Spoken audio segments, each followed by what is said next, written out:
Yo, what's good, man? What's up? We are What's up? back. Episode 11. My favorite number. Yeah, that's your birthday. Well, the day of your birthday. All right, government. Yeah, just telling everybody I the just said a information. day. A I day. know. Hey, I 11. know. Hey, you know these hackers will extrapolate that stuff. You know those like chain letters that were going around. Oh, what's your favorite color? What's your they make you like pick like who your date is based on, just personal information, whatever. Anyway. Yeah. Yeah. Yeah. Yeah, You I want to got start off with your Percy? yeah. My Percy. I'm proud of myself because I know I stole this from you. You're way more of a baseball fan than me. But it was the biggest sports thing to happen this week, which is Shohei Ohtani Yeah. um, creating the 50 homer, 50 stolen base club and immediately expanding it in the same game to 51-51. So, and yeah, that's just all that baseball had been talking about for the last 48 hours. And like I said, I'm not a baseball watcher. So when I have ESPN subscribed and like the whole feed is just like Shohei Ohtani. And I'm like, okay, let me look at this. And yeah, you look at his line, he went 6 for 6 at bat too. He had 10 RBI. It's just like, damn.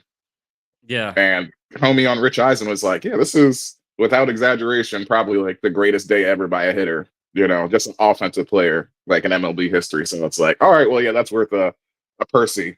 It's just, hey, more history being made. Yeah. I remember getting the notifications from Bleach Report saying that, like, he hit 50 home runs and then he got the steals. And I was like, oh, okay, cool. Like 50-50 club. That's what's up. It wasn't until the next morning that I wake up and I have like sports radio kind of just like as my alarm, and they were like loosely talking about it, and they said they mentioned his stats for the rest of the game. He was like, "Oh yeah, he went 6 for 6. He had Hmm. like what 3 home runs Yeah, and three like two homers. stolen bases." I was like, "Oh snap! Like that dude went off." Yeah, Like, first of all, like, so he was sitting at 47 home runs and 48 steals, and was like, "I'm gonna do both of them tonight." That's yeah, wild.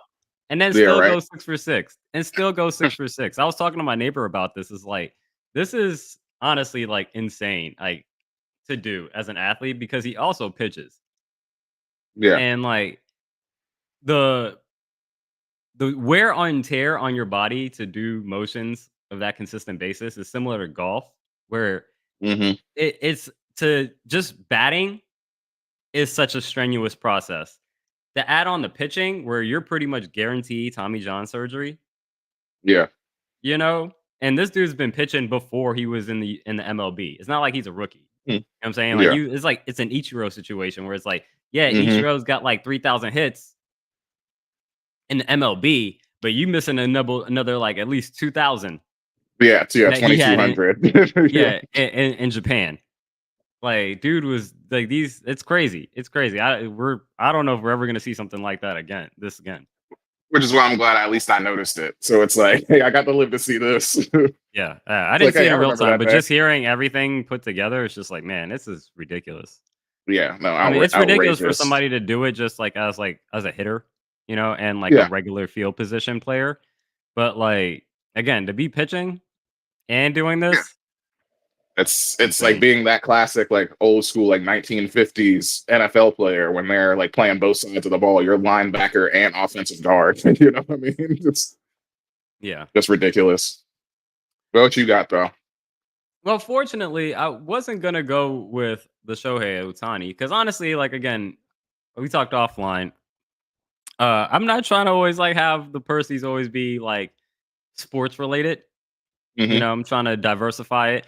It seems like I'm also making it entertainment based, so I gotta also Oh, diversify for it as sure. well. Like, but I gotta go with this one because um late last night I was just like, all right, it's like 12:30, and I'm like feeling pretty tired, and I want to put something on, but I'm not sure if I want to put on something like long form, like a movie or something like that. So like I was okay, let me find something short.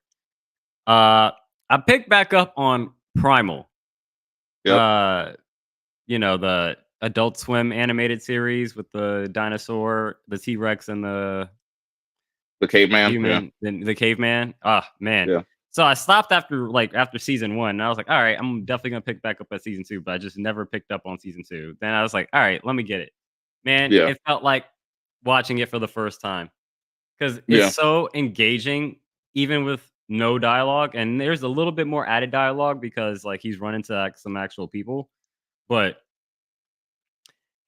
I could just sit there and just lose hours Yeah. just Just watching run that through it. show. It's so good. It's so good. I gotta, like, pause myself to be like, "Alright, like, let me stop right here after episode 3. I'm gonna pick back up, finish that." Hmm. And season 3's already been, it's been renewed. It was renewed at, like, last year, so it's a process. There was a writer strike and all that, so True.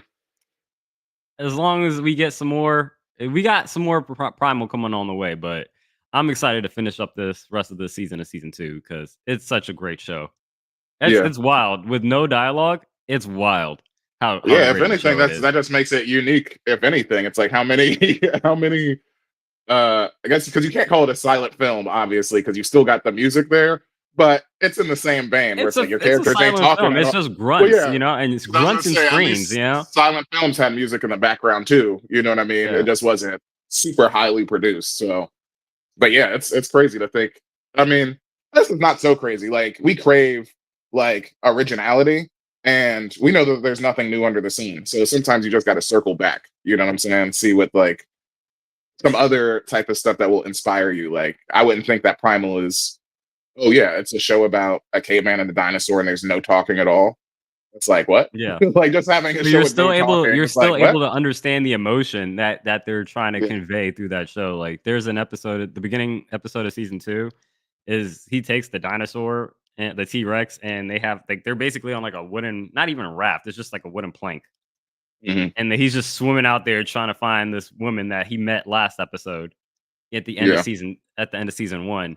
And all of a sudden like they're just in the middle of the middle of the ocean, nothing around.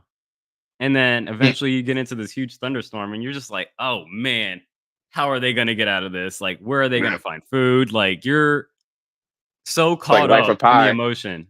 Yeah, you're so caught up. I'm just so enthralled. I'm like, what's gonna happen? I hope they make it safe.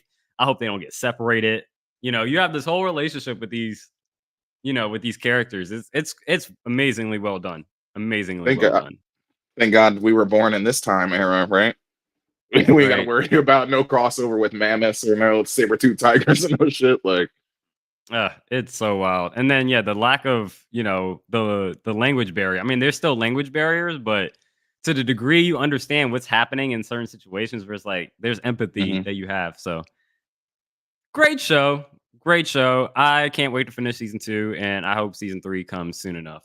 Um Anything else you want to talk about before we start the show? Nah, nah. Let's start it. Doors opening. Step back to allow customers to exit. He cut into the crowd. It's not how much behave. Samson. Moody, the French fried bro, off the top rope. This is the Wrestling Rehab podcast. Follow us on socials. Scroll through the avenue. So wrestling. Gmail, Twitch, TikTok, Instagram, at the Wrestling Rehab. Gotta add that to the banner. There you go. Yeah, that's exactly what a banner's for. For You all of make our that ads. update. Can you make that update? Possibly. I'm sure I could on my computer. You know, I'm still doing this off You're of my still on phone the for phone. now. Yeah. I'm just looking at you like, so are you gonna do it? Yeah, I know. It's like, man, we've been flowing now. You forgot, like, I'm still looking at a 7-inch screen doing this shit. Hey, it's working. It's working. Yep. What's good, everyone? Episode 11 of the Wrestling Re-Up podcast, and we don't have a fucking re-up, not a re-up, but we don't have a A pop-up pop up. show this week. Hmm. So we're gonna do our best to be on a Yo, timely manner. not having a re up on the Wrestling Re Up podcast is wild. Like, so Right? what did I come here for? So y'all ain't walking down the avenue of wrestling today? Like, Nah. I thought that was the whole point. Everybody gathered up here, and it's like, where they at? We thought you was supposed to be here. Sorry. Now Just we an here. IOU note. You're right. We here, and we got some wrestling to get through. Unfortunately, it's just stopping at the regular shops. And there's not the calendar looks busy, but it's really not. I just went heavy with just grabbing all of the, this week in wrestling history. Hmm. So we'll see. We can get through that pretty quickly, but we do have some news on the back end at the end of the week. So we'll see how long we get there. But let's get into it. Like, there's nothing stopping us from entering the flagship store. Or do you have Yeah, something to say? no, I was just gonna say about this week that obviously you beat me to it as far as like putting on our notion where we Yeah. got things sorted. It was pretty close to another champion of the week being you, just because it's like a 95% like lock on ditto rate from the chart. I was just like, damn, this dude. Yep, he read it exactly how I read it, with the exception of like two things. So like But the see, whole week. I was thinking about that. Like, even in the sense, if we have something rated, our opinions about it could be polar opposite, Yeah, absolutely. And that's what I thought was funny because when I had or that we thought, I'm attack it like, from different well, ways. yeah, because I mean, I'm not gonna rub it in, but it's like, yeah, dang, I'm still up 5-0, but he looks at everything exactly the same way. He's in the same tier as me. So it's like, man, what I is he doing? believe. But You see, what my problem is, I believe my fantasy booking. That's my problem. I want yeah, them to take the risk, but I'm like, I got to be like, this is not as much as it. This is the Triple H era. It's a business, bro. yeah, You got to make money, and it only makes sense to do certain things. And I don't think we're gonna be as chaotic as the Vince McMahon era, but I think Triple H will take not more cautious, more calculated uh chances than Vince. yeah. Hmm. But I mean, I like the Joe Hendry book, and I was with you on that. they got to make me believe, man. They got to make me Hmm. believe. Let's get into the flagship store, Raw.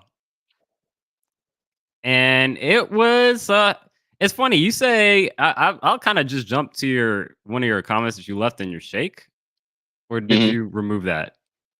I thought you had a comment about it being mid. Never mind. Oh, no, no, that was in Reggie. That's what I said earlier before we started recording, and I was like, did I put that in there? Okay. And Okay. yeah, I had that in Reggie, and I was like, what? That must have been like a I knee forgotten jerk deleted. reaction. Yeah, or Okay. forgotten deleted, maybe. But like I didn't remember putting that in there. So I don't know. Okay, because I was gonna say, like, I didn't think it was that bad, but I mean, it was pretty entertaining. Bleach Report gave it an A, but let's get into the list. You have the highest one ranked here, so I'll let you start off. We got to rank the same. Just the cinematic. Can they coexist? That's how I wrote it down. Cody and Roman together in We're on Raw, bro. Oh shit! I'm looking at I didn't realize I'm looking at SmackDown things. I'm like, what the fuck? Let me We bring are at this the up. My flagship bad, people. store. You Yeah, totally messed up. We've done this 11 weeks.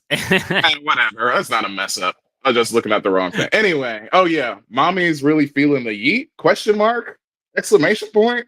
Yeah. I just thought that was funny just because of the small little superstar powwow we have backstage of faces where the Terror Twins are approached by Jay, and not just him, but Xavier Woods is there too, also. Yeah. But um, Jay just saying like, "Yo, hey, I got your back." You know what I'm saying? Going forward with the Judgment Day, they annoying as hell. Xavier Woods comes up and he's like, "Hey, I respect y'all. I know y'all want to like fuck up the Judgment Day, but we gonna take this ourselves." You know what I'm saying? Like just me and Kofi. So it's like, all right, bet. And then at exit stage right, you see Jay Uso, you know, like a half or a third yeet, which I guess is a flirtatious yeet that he does.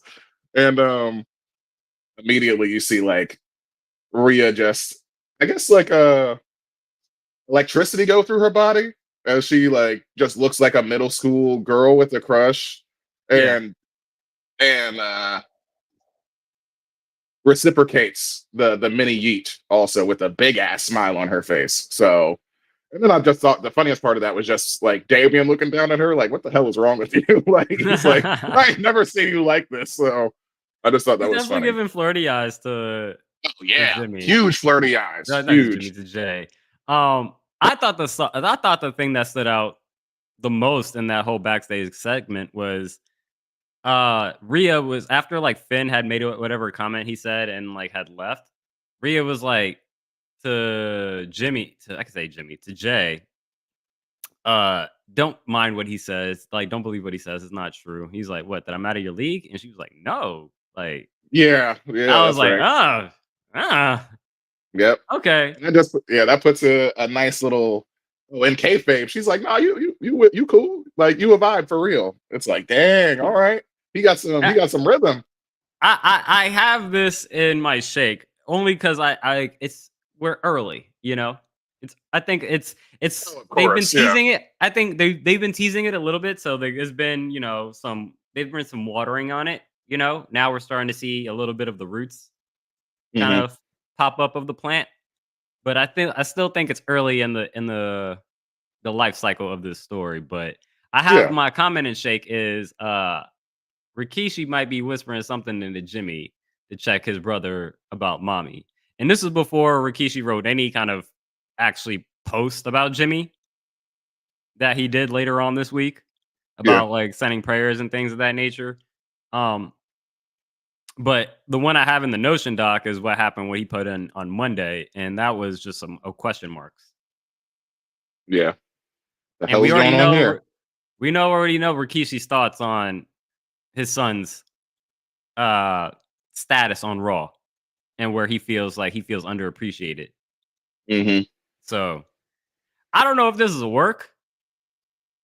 Hey, wrestling family, right? That's always a possibility. So Again, we talked about it. We talked about it a few weeks ago. Like, is this a work or is this a yeah. shoot? I think it's a work still. I think Rikishi's gonna find some way into this. Yeah. He's been making a lot of public appearances. You know, he's got a podcast.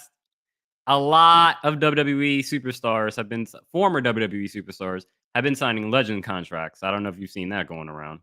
Hmm. Like Armando Estrada Oh, okay. signed a legends contract.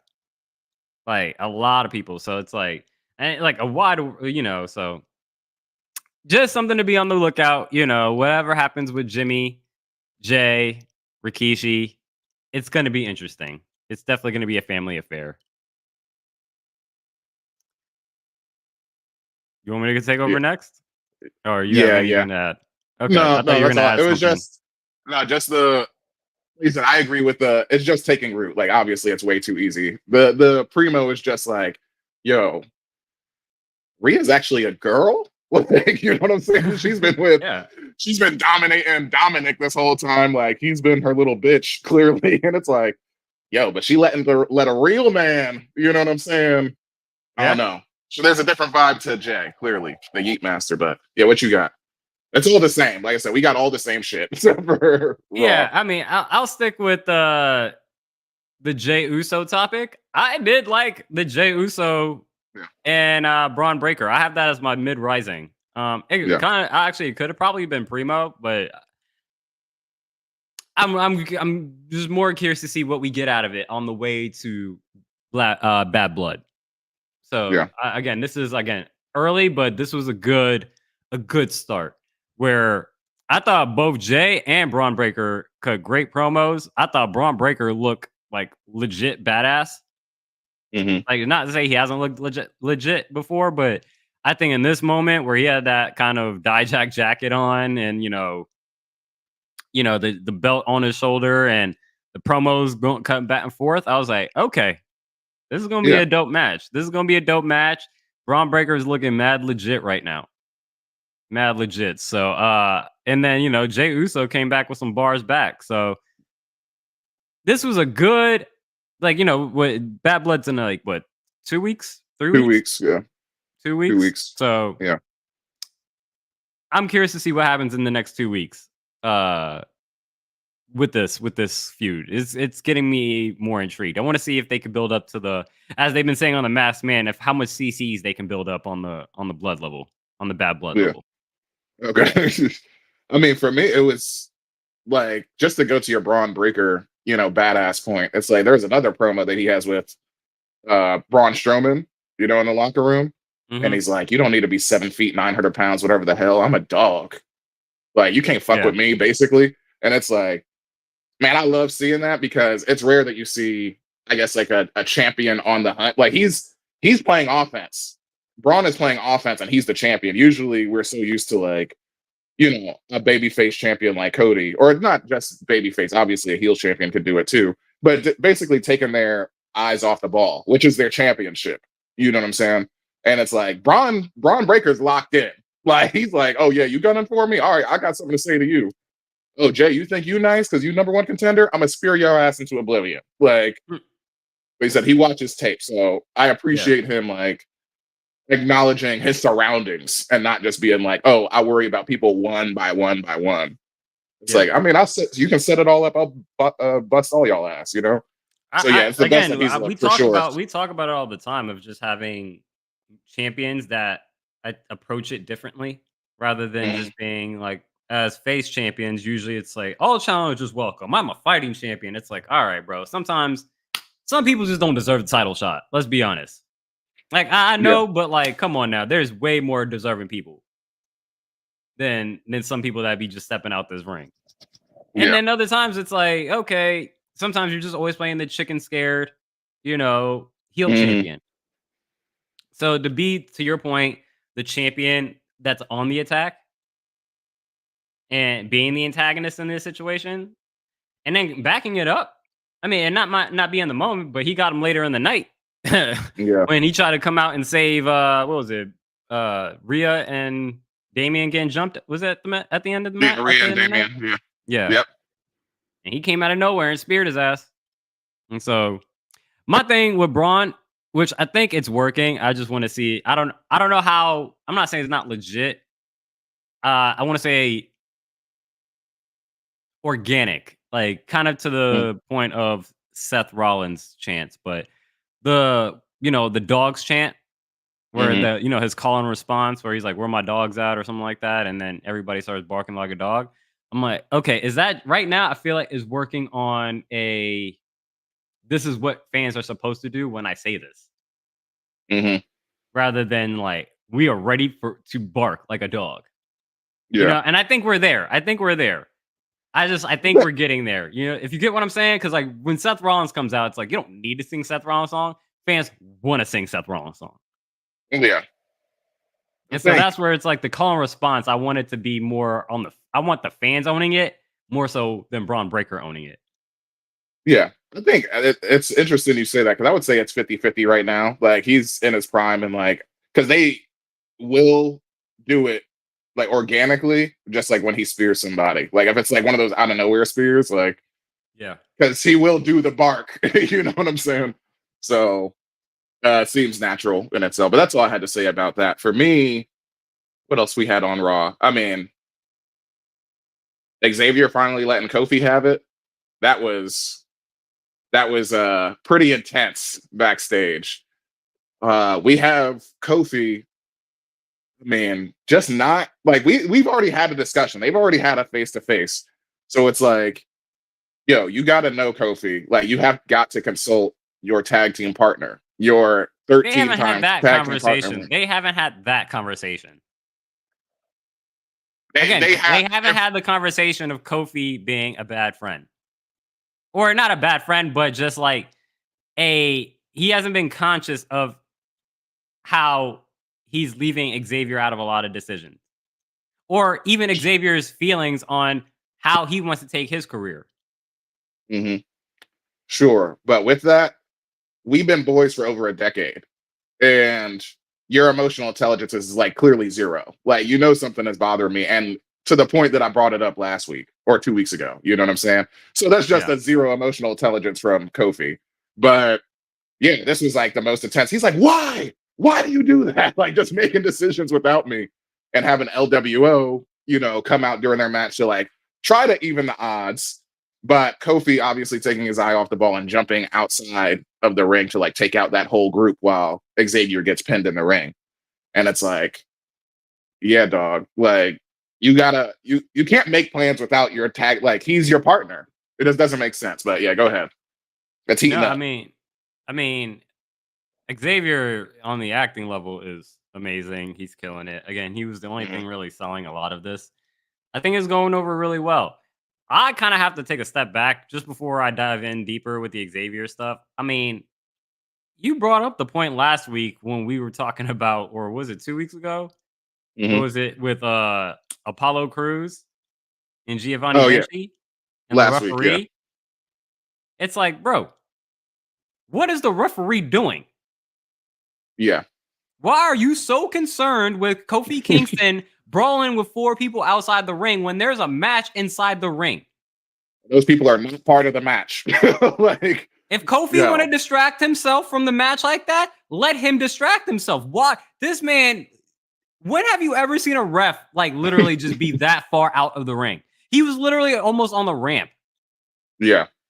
He was off No, the like, rubberized. He was off the rubber. He was off the rubber part of the floor.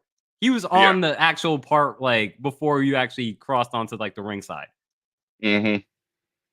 Bro, that's Why? yeah, that goes to my hey, we need to get a ref training program, ref We NXT. literally saw You a know, where they referee can in do this. NXT. We saw a referee in NXT count to 10 in a no DQ and in a DQ match between Pete Dunne and Trick Williams. Where was he? In the ring. In the ring. Yeah.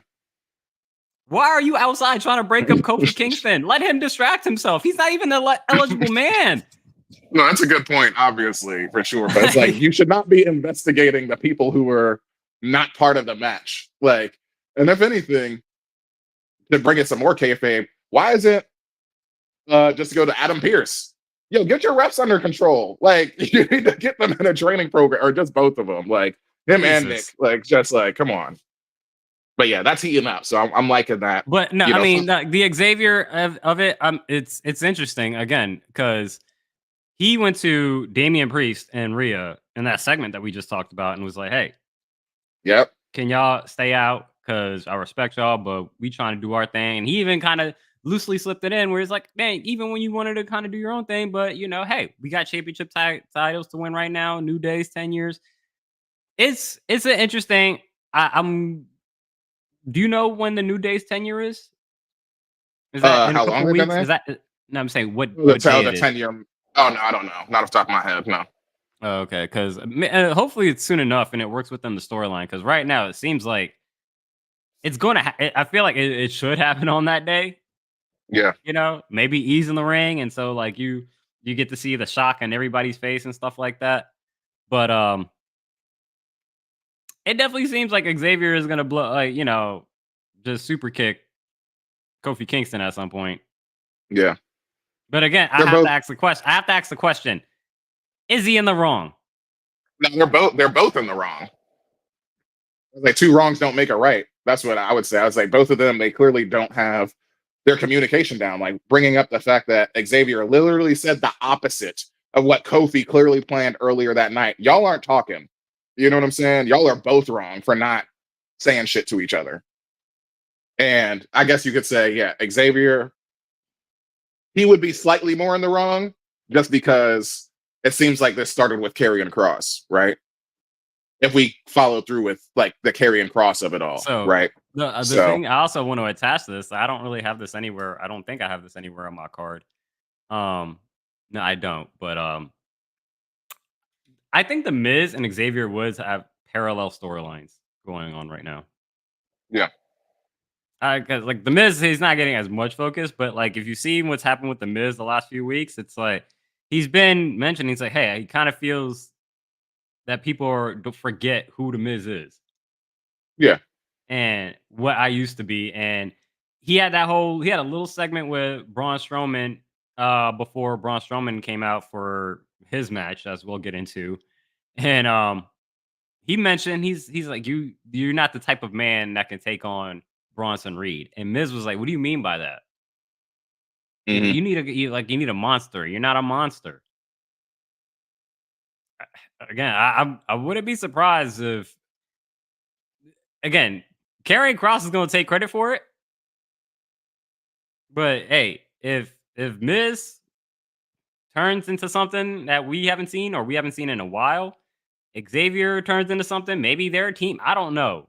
But hmm there's some parallelness going there, and again, I'm guessing is going to show that Karrion Cross and his word smithing yeah, worked in the end.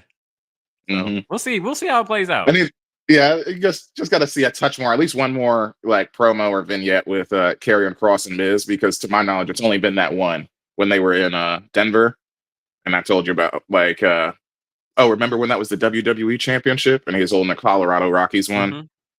That's the only thing that I've seen him do with Miz. So I wouldn't say that he could take credit for it, at least not at this point. But the Miz has got that heel in him regardless. So it's Well, again, believable like that he there is could that just be self doubt self-motivated. of like Yeah. there's not not self doubt, but like again, we talk about this when we talked about who are you in the WWE when you're 40, when you're in your 40s, Yeah. even if you're as accomplished as Miz. And again, Miz is completely fine, you know, in real life. But as far as character wise, it's like, hey, man, like, am I ever gonna have a world title match again, or am I just Yeah. gonna be an entertainment act? Yeah, because basically he was used to carry the E network with Miz and Mrs. for 5 seasons or however long that's been on. And it's like that's been his most like recent significant On thing USA, outside of I think. I was on USA. Okay. But up until, the reunion of Awesome Truth again. And now that Truth is out, it's like, all right, now he's kind of, just blowing in the wind. But yeah, I like to see where he goes. I mean, heel Miz, I'm down for that. Ain't nothing wrong with heel Miz. It's been a while, so I mean, him turning on our truth would definitely make him a heel. yeah, absolutely. Everybody in the WWE universe understands that like Truth is a national treasure and we must protect him at all costs. Like, uh, Oh, uh, for me next, well, we got it both together. Like I said, we got mirror shit of each other. But Io Sky over Bianca. I like the promo of just Io straight. Well, she didn't challenge her, but getting in their faces, and it's like, oh, the Io. Immediately when I saw her like walk up to them, I'm just like, I understand that they're faces, but mhm. you still shouldn't be posturing towards anybody, especially these two brolic ass women. But then for Io to immediately back it up and actually just win, I'm like, hell yeah. Like they are not just perfect, infallible champions. Clearly they have been so far up Yeah. to this point. I'm willing to believe that the unholy union, like winning the titles, was a fluke in kayfabe. I'm willing to believe that. So they've been effectively undefeated. And for Io to just take out one half of them, I'm like, yeah, you damn right. You better put some respect on the goddess of the sky's name. You know what I'm saying? That's disrespectful in unholy union. Okay, is it? Yeah. I'm, no, Nah, I it's like not. the unholy union. I like them, but they're good. I like them too. In They're, kayfabe, I think it was a fluke. I think it was a fluke in kayfabe. hey, it was a 4-way. Exactly. All It's the not a more. fluke. It's not a fluke. If you're the best, cut up It's a defend fluke. it. What the fuck? Yo, you're telling me that They multi-man accepted match the is more challenge. If they definitive? accepted the challenge, if Of so, course. that's, Of course. they Of accepted the course they challenge. If accept. they lost, then it's like, oh, just because you didn't pin us, it's a fluke. Come on, No, no. Bro, that's you putting words in that's my mouth. that's You're putting strong. words in my mouth. You're putting words in my mouth. I'm saying that a multi-man match or multi-team match obviously has lower odds for the champion. That's all I'm saying. Like as compared to You said it was a obviously. fluke. Let me You didn't finish. say Let me that. finish. You didn't say Let me that. let me finish, nigga. You trying to put words in my mouth? Like I said, I you didn't can say, win one match. I didn't say Hey, hey, anything. hey, pay attention. Pay attention. One match. You can win one match. You can anybody like any given Sunday. Like fucking Rey Mysterio could beat, Big Show or whoever the fuck, like any given Sunday, right? In kayfabe, we are to believe that like there's not a chance, right? We remember that Rey Mysterio versus Big Show match back in the day. Granted, like Rey Mysterio is an absolute legend, so it's not the best comparison, but just like the monster versus like sports car argument that they had. You know what I'm saying? If we're taking any other replacement level tag team talent, there's not a chance.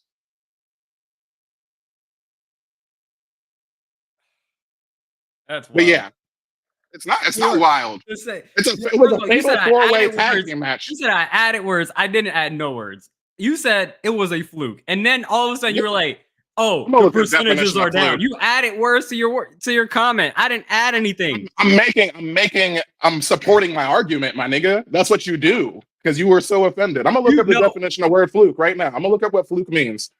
Fluke meaning. or definition. An unlikely chance occurrence, especially a surprising piece of luck. That's all it is. I'm just saying they were lucky. Saying a fluke is not ridiculous. I'm just saying, like, it's ridiculous to say that they got lucky one time. Like, I'm not saying they ain't shit, dog. A I'm luck not saying would I be a hate them. surprise roll up. Like I'm they going won by the that. definition of fluke. I'm going by the definition. It's which can be lucky. I'm not saying it's not definitive, but we also joke around about how the So the schoolboy is the Jags most lost to dominating. the Dolphins was by luck. The Dolphins won by luck. It was a No, what do you? fluke. You guys. No, I'm saying you guys. Your loss was to the Dolphins was a fluke.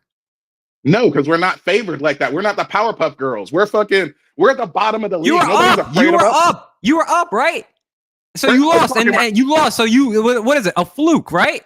the fluke is going by 'Cause you- favorites, by betting odds, not just being up at that point in time. That's like saying, oh, because I just landed a power bomb, then Whatever. it would be a. Hey, I'm just saying. I went off the definition. Just a piece of luck. I'm just saying. If you want There's a little bit. to fight for this little argument, fine. This is going beyond the point of even talking about Io Sky and Bianca Belair. True, it is. Like, I just thought it was surprising. I just said it was disrespectful, and you said it was like, oh, you go into this whole thing of this like this is a fluke, and I'm like, bro, what? Like to It's say not it's a fluke is disrespectful. it's just how I said that's just disrespectful. To say somebody is lucky is not disrespectful. Then say Like, they would lucky. say winning. It's in the definition, nigga. What are you talking about? It's in the definition. You know Reading it off context the matters. screen. You know context matters.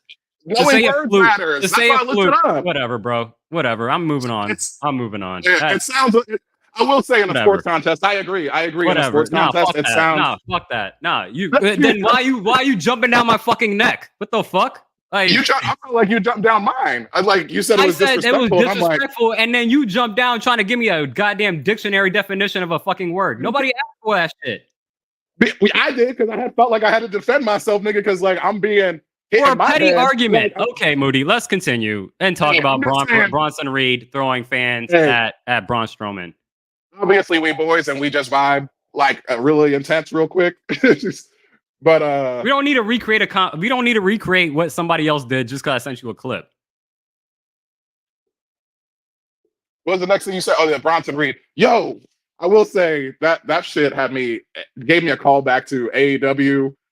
There was a character, the Murder Hawk Monster, Lance Archer, where he would make his entrance. This is early days AEW, and he would just part of his entrance, he would bring somebody from backstage and literally like he was coming from just beating somebody's ass. Like he would make his entrance through the ramp and like be throwing somebody out there. And that's immediately what the gifable moment like came to me with Bronson Reed throwing somebody at Braun Strowman. It's like how you throw a whole nigga at a different nigga. Like the amount of meat and mass and muscle, like the 3 M's between these guys is outrageous. And it was the best thing on the show, without a doubt. Yeah, I mean, I thought when this thing first started off, I thought it was again when we talked about last week and like the violence of that occurs on WWE television and how it feels a little bit more tamer than AEW. Again, I said that WWE feels almost as if you're watching a stage, a production stage, and things are kind of purposely kind of going off. And so when the ring ropes fell off, I was like, okay, man, like this again, it feels very gimmicky. You know, it doesn't really it doesn't feel true to life in that sense. But again, throwing the fan again, we all are smart enough to understand that that's some deaf person or whoever that may be, and they just threw a t-shirt on him. But again, it's something that you don't expect, and the way it was shot, it was really dope. So just for that alone, yeah, I think I put that in mids. But where would you put this on like the bad blood beef? It's probably. I don't think it should be below third. I mean, off the top right now, like these guys are destructive. I'd say probably third. Like as far as like rankings where I want to see them, because they've been putting in great work, like with all the destruction and stuff like that. You have to name your first and second. Who's your first and second? The tag team match, obviously Cody and Roman versus the Bloodline, and I would have Braun Breaker and Jey Uso above that also. Okay, so you have the Bronson Reed, Braun Strowman, whatever they're going to be type of match as a Yeah, I third think that's the highest that's bad the real blood. question. Yeah, I think that's the real question. We got to figure out because what the match is going to be. Because again, we just came from a last man standing, like in NXT. It could just be that, obviously, but I know this is not it, but I thought Hell in a Cell just because I'm like, well, they've been selling the destruction of everything, so much, and like we've seen big guys like this just rip off the door of a steel cage. So I'm like, a steel cage ain't gonna work, but I guess you could do it. Either way, it will definitely be a stipulation of some type. I mean, again, yeah, I'm definitely intrigued just to see these two guys because again, I think some of the fighting is going to be definitely pretty intense. I mean, with two guys like this, especially usually it's not the most entertaining match, I would say, but I do definitely do think if they kind of take it to a WrestleMania 17 hardcore style match where they Hmm. really go around the arena, maybe it's a false count anywhere. Yeah, That'd be dope. because they can't be contained. Yeah, exactly. That'd be I think dope that's if it what was they've been getting over this entire time for sure. a false count anywhere match, and like so they're like again, it takes it back to that old school attitude era kind of hardcore match, and maybe you'll have some dope spot again, maybe another tsunami on a car or something like that. I'm not entirely sure, but uh, really enjoyed that, and curious to see how that this beef kind of continues forward, especially because again we got like 2 weeks left, so like how much more destruction can these two guys have? So Yeah, interested to and see how really, that goes forward. and it's funny because I was just like, all right, what's the bad blood here? But it's like they just are fighting for the title of monster is very evident. So that's what's at stake here. Oh, my Um, shake. Yo, yeah, go Pete ahead. Dunne introducing a new weapon. The cricket bat. I love a signature weapon. So him pulling out a new weapon, it was like, oh yeah, he's spawning some new shit in 2K25. Is that in there? That's immediately what I was wondering. But getting Yeah, the win over Sheamus, like this is continuing to be man, those European guys that just like they're or what is it? Their extra stiff style, the Euro strong style, whatever it is, just seamless. You know what I mean? Like when you have besties working together or guys that are close enough in style, it's like, yeah, just let them go out there and do work. It's the same thing with Mello and Andrade. I thought the way Pete Dunne hit him with the bat just was weak. I agree. Yeah, for sure. That's why I have it 'Cause in shake. immediately I was like, what is that? I didn't know what it was at first, but I mean, yeah, I didn't know what it was until they said it on commentary, and I'm like, oh, okay.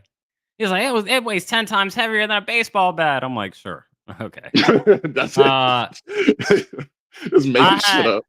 I had in my shake. It's pretty much it could be a mid, but I think it's I guess my mids was kind of over flooded. I didn't want to just have five egg in there, but the punk promo I thought was really good, just for just the different tonality that he had on it and the more serious, the serious ness of it. Hmm. Just from a volume level, I thought was appreciating. It was I like it set the tone for what to expect, and it get one of some of the things that kind of annoyed me, and is I guess is not his fault, but again, this kind of gets to our point where how many people are we going to hear says I'm willing to die for this? It's funny when he said that, I immediately thought of you because I was like, I remember you bringing it up when Tony Storm did that during the There's at Mariah least May. three people on AEW that say it, and then you now have Punk saying it, and it's like how many times are we going to hear this? You know what I'm saying? And Yeah. within Punk's regard, in the context of Punk and his injuriness, they're kind of leading into like his brittleness of his body. Hmm. Like whether can he survive? Every match is a wondering is if Punk is going to come out healthy, right? Yeah. It works, but again, if you are just in WWE watching this WWE television, it's not a problem. If you watch everything and then you hear this is the fifth time in 2 weeks that I've heard somebody says I'm willing to die for this, it's like, all right, join the line, take a ticket. Yeah. You're number B37. At the DMV. It's Yeah. just- So that's why I have it in my shake. But in regards in general, if I was just in a WWE bubble, it'd probably be a mid, maybe even like a primo. But Yeah. just the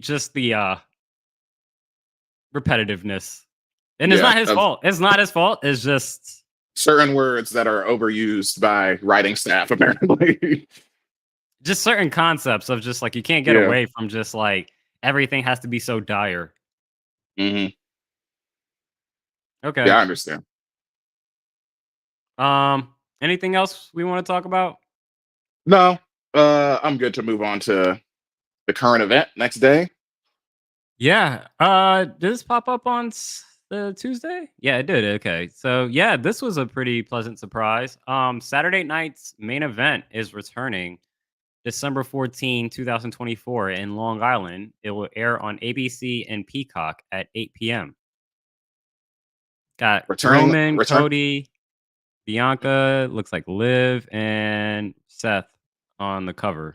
So Yep. let's see what the actual event is. But what are your thoughts? It's just cool to see, like, my immediate thought is just the cool to see the return of all of our old pay-per-views. That's all. Bad Blood, Saturday night's main event. That's not a pay-per-view, but just special Yeah. event, I guess. So Yeah. it's just cool to see that, because obviously I know that there's been like historic moments on main event. None are coming to me right now, but Yeah. I'll just be looking forward to it, because I ain't gonna sit up here and lie and be like, I remember everything from it. So Well, the main event that we got was more the second iteration of repackaging, you know, mhm. back in the mid early 2000s. Uh the original one, which I've seen a few episodes just on like, watching like listening to podcasts and watch listening as watch alongs. That one you had like the Andre and Hulk Hogan match, I believe, with the twin brothers of the Hebner brothers, Okay. where like one of them was like they didn't know Earl Hebner had a twin at the time. Mm. And so the $1 Million Man, he hired, I believe, like his twin brother, and it was like, oh, it's his evil twin. He tricked her, blah blah blah. He did this, that, and a third. And so it's gonna be dope. I like how they're using the 80s version of the music, at least from their commercial package that they put out. And so as long as they keep with the theme, I don't know how long it's gonna be. I'm here for it. I'm here for wrestling prime time on a Saturday night. I'm here for it. I wonder how many times they do it throughout the year. If I would say once a quarter. Yeah. Let's give it a special show. Yeah, because you already got 8 pay-per-views. So yeah, let's get us back up to that 12, 14 range ish. Pretty I sure mean, that's not a pay-per-view, do they but have 8? I'm pretty sure they got like still like 12. 12. Oh, okay. But But yeah, again, once a quarter, and like they were doing shows on Saturday already. This is just a house show that's just televised. So yeah, yeah. you could take one house show that you were already gonna go to and then be like, it's a Saturday night's main event and it's gonna be televised. So once a quarter ain't that bad. So I'm excited No, for it. definitely Looking not. forward to it. I wonder, More the other programming. thing would be it's like, what, if anything major, is going to happen on the show? Like, as far as consequential, or is it just going to Yeah, be yeah. a glorified house show? It'd have to be like a crown jewel type of situation. It's, I still guarantee you that first canon. night there's going to be a title change. Yeah.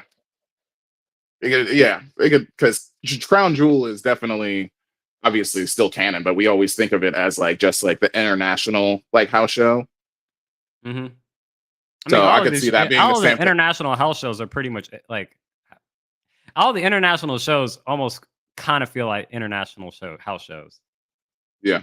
At least the ones that are specifically labeled international, like Bash in Berlin. Hmm. That's not a typical, pay-per-view. But Oh yeah. Backlash is. Even if it's in France, Backlash is Backlash. Like we were gonna get Backlash regardless. So I think there's gonna be a title change that I'm gonna call that today on September 21st. That there's gonna be a title change on December 14th, 2024. Book it. Sure. That's it. That's not You mean a major title or just a title? Because I can believe a title will change, obviously. I Or, said a title. Aren't all titles major okay, sure, yeah. in the You're WWE? right. You're Like right. You're right. No, I was just thinking. this ain't I didn't know if you, AEW where we consider the I didn't know if you meant. CMLL title as a nothing title. Yeah, So I just didn't know if you meant just specifically WWE or World Heavyweight. That's all. That's what I was well, asking. But again, yeah, like for sure, I can believe it. That's there's more talk now coming out that the women's mid card titles are coming about soon. fingers crossed. So We've been waiting for them, so that'd be cool to get again, a inaugural. Yeah, if any of those titles, I could see it being is LA Knight still the champion by December?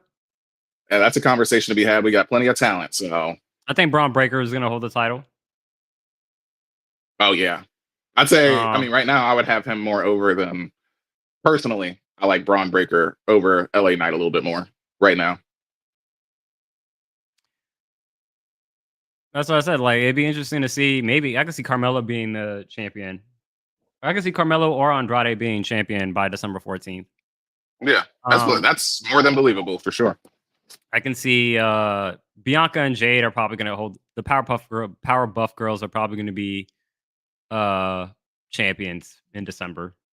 Still, Gunther is going to be a champion. For sure. Cody's probably going to be a champion. So yeah, it's those cards, and then maybe again we'll get into this. The tag team titles, they are so irrelevant, but we'll talk about that when we get to Friday a little bit deeper. But let's get into the bodega. NXT. I thought this was a pretty mid show. It's I think everything is just kind of prepping up to get to CW premiere, Yeah. and so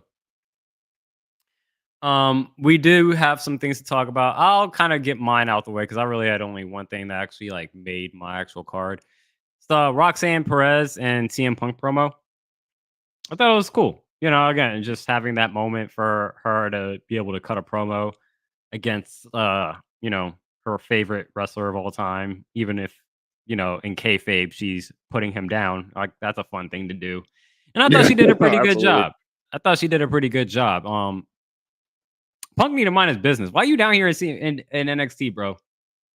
You Yeah. you cutting promos. You taking TV time from these young people to air out your main roster problems, bro. You had 3 hours on Raw. I mean, at least the majority of the time he put them you're over. like, I'm gonna be the special guest referee on your match. What? That threw me. Yeah, that threw me for sure. I thought the Roxanne and Punk promo, like, yeah, just her getting the little jab in. I've always preferred your wife, AJ Lee. I thought was great. So I think we could. I think we're gonna get an AJ Lee Roxanne that'd be Perez cool. fight. I don't even think Roxanne Perez is here for the NXT that long.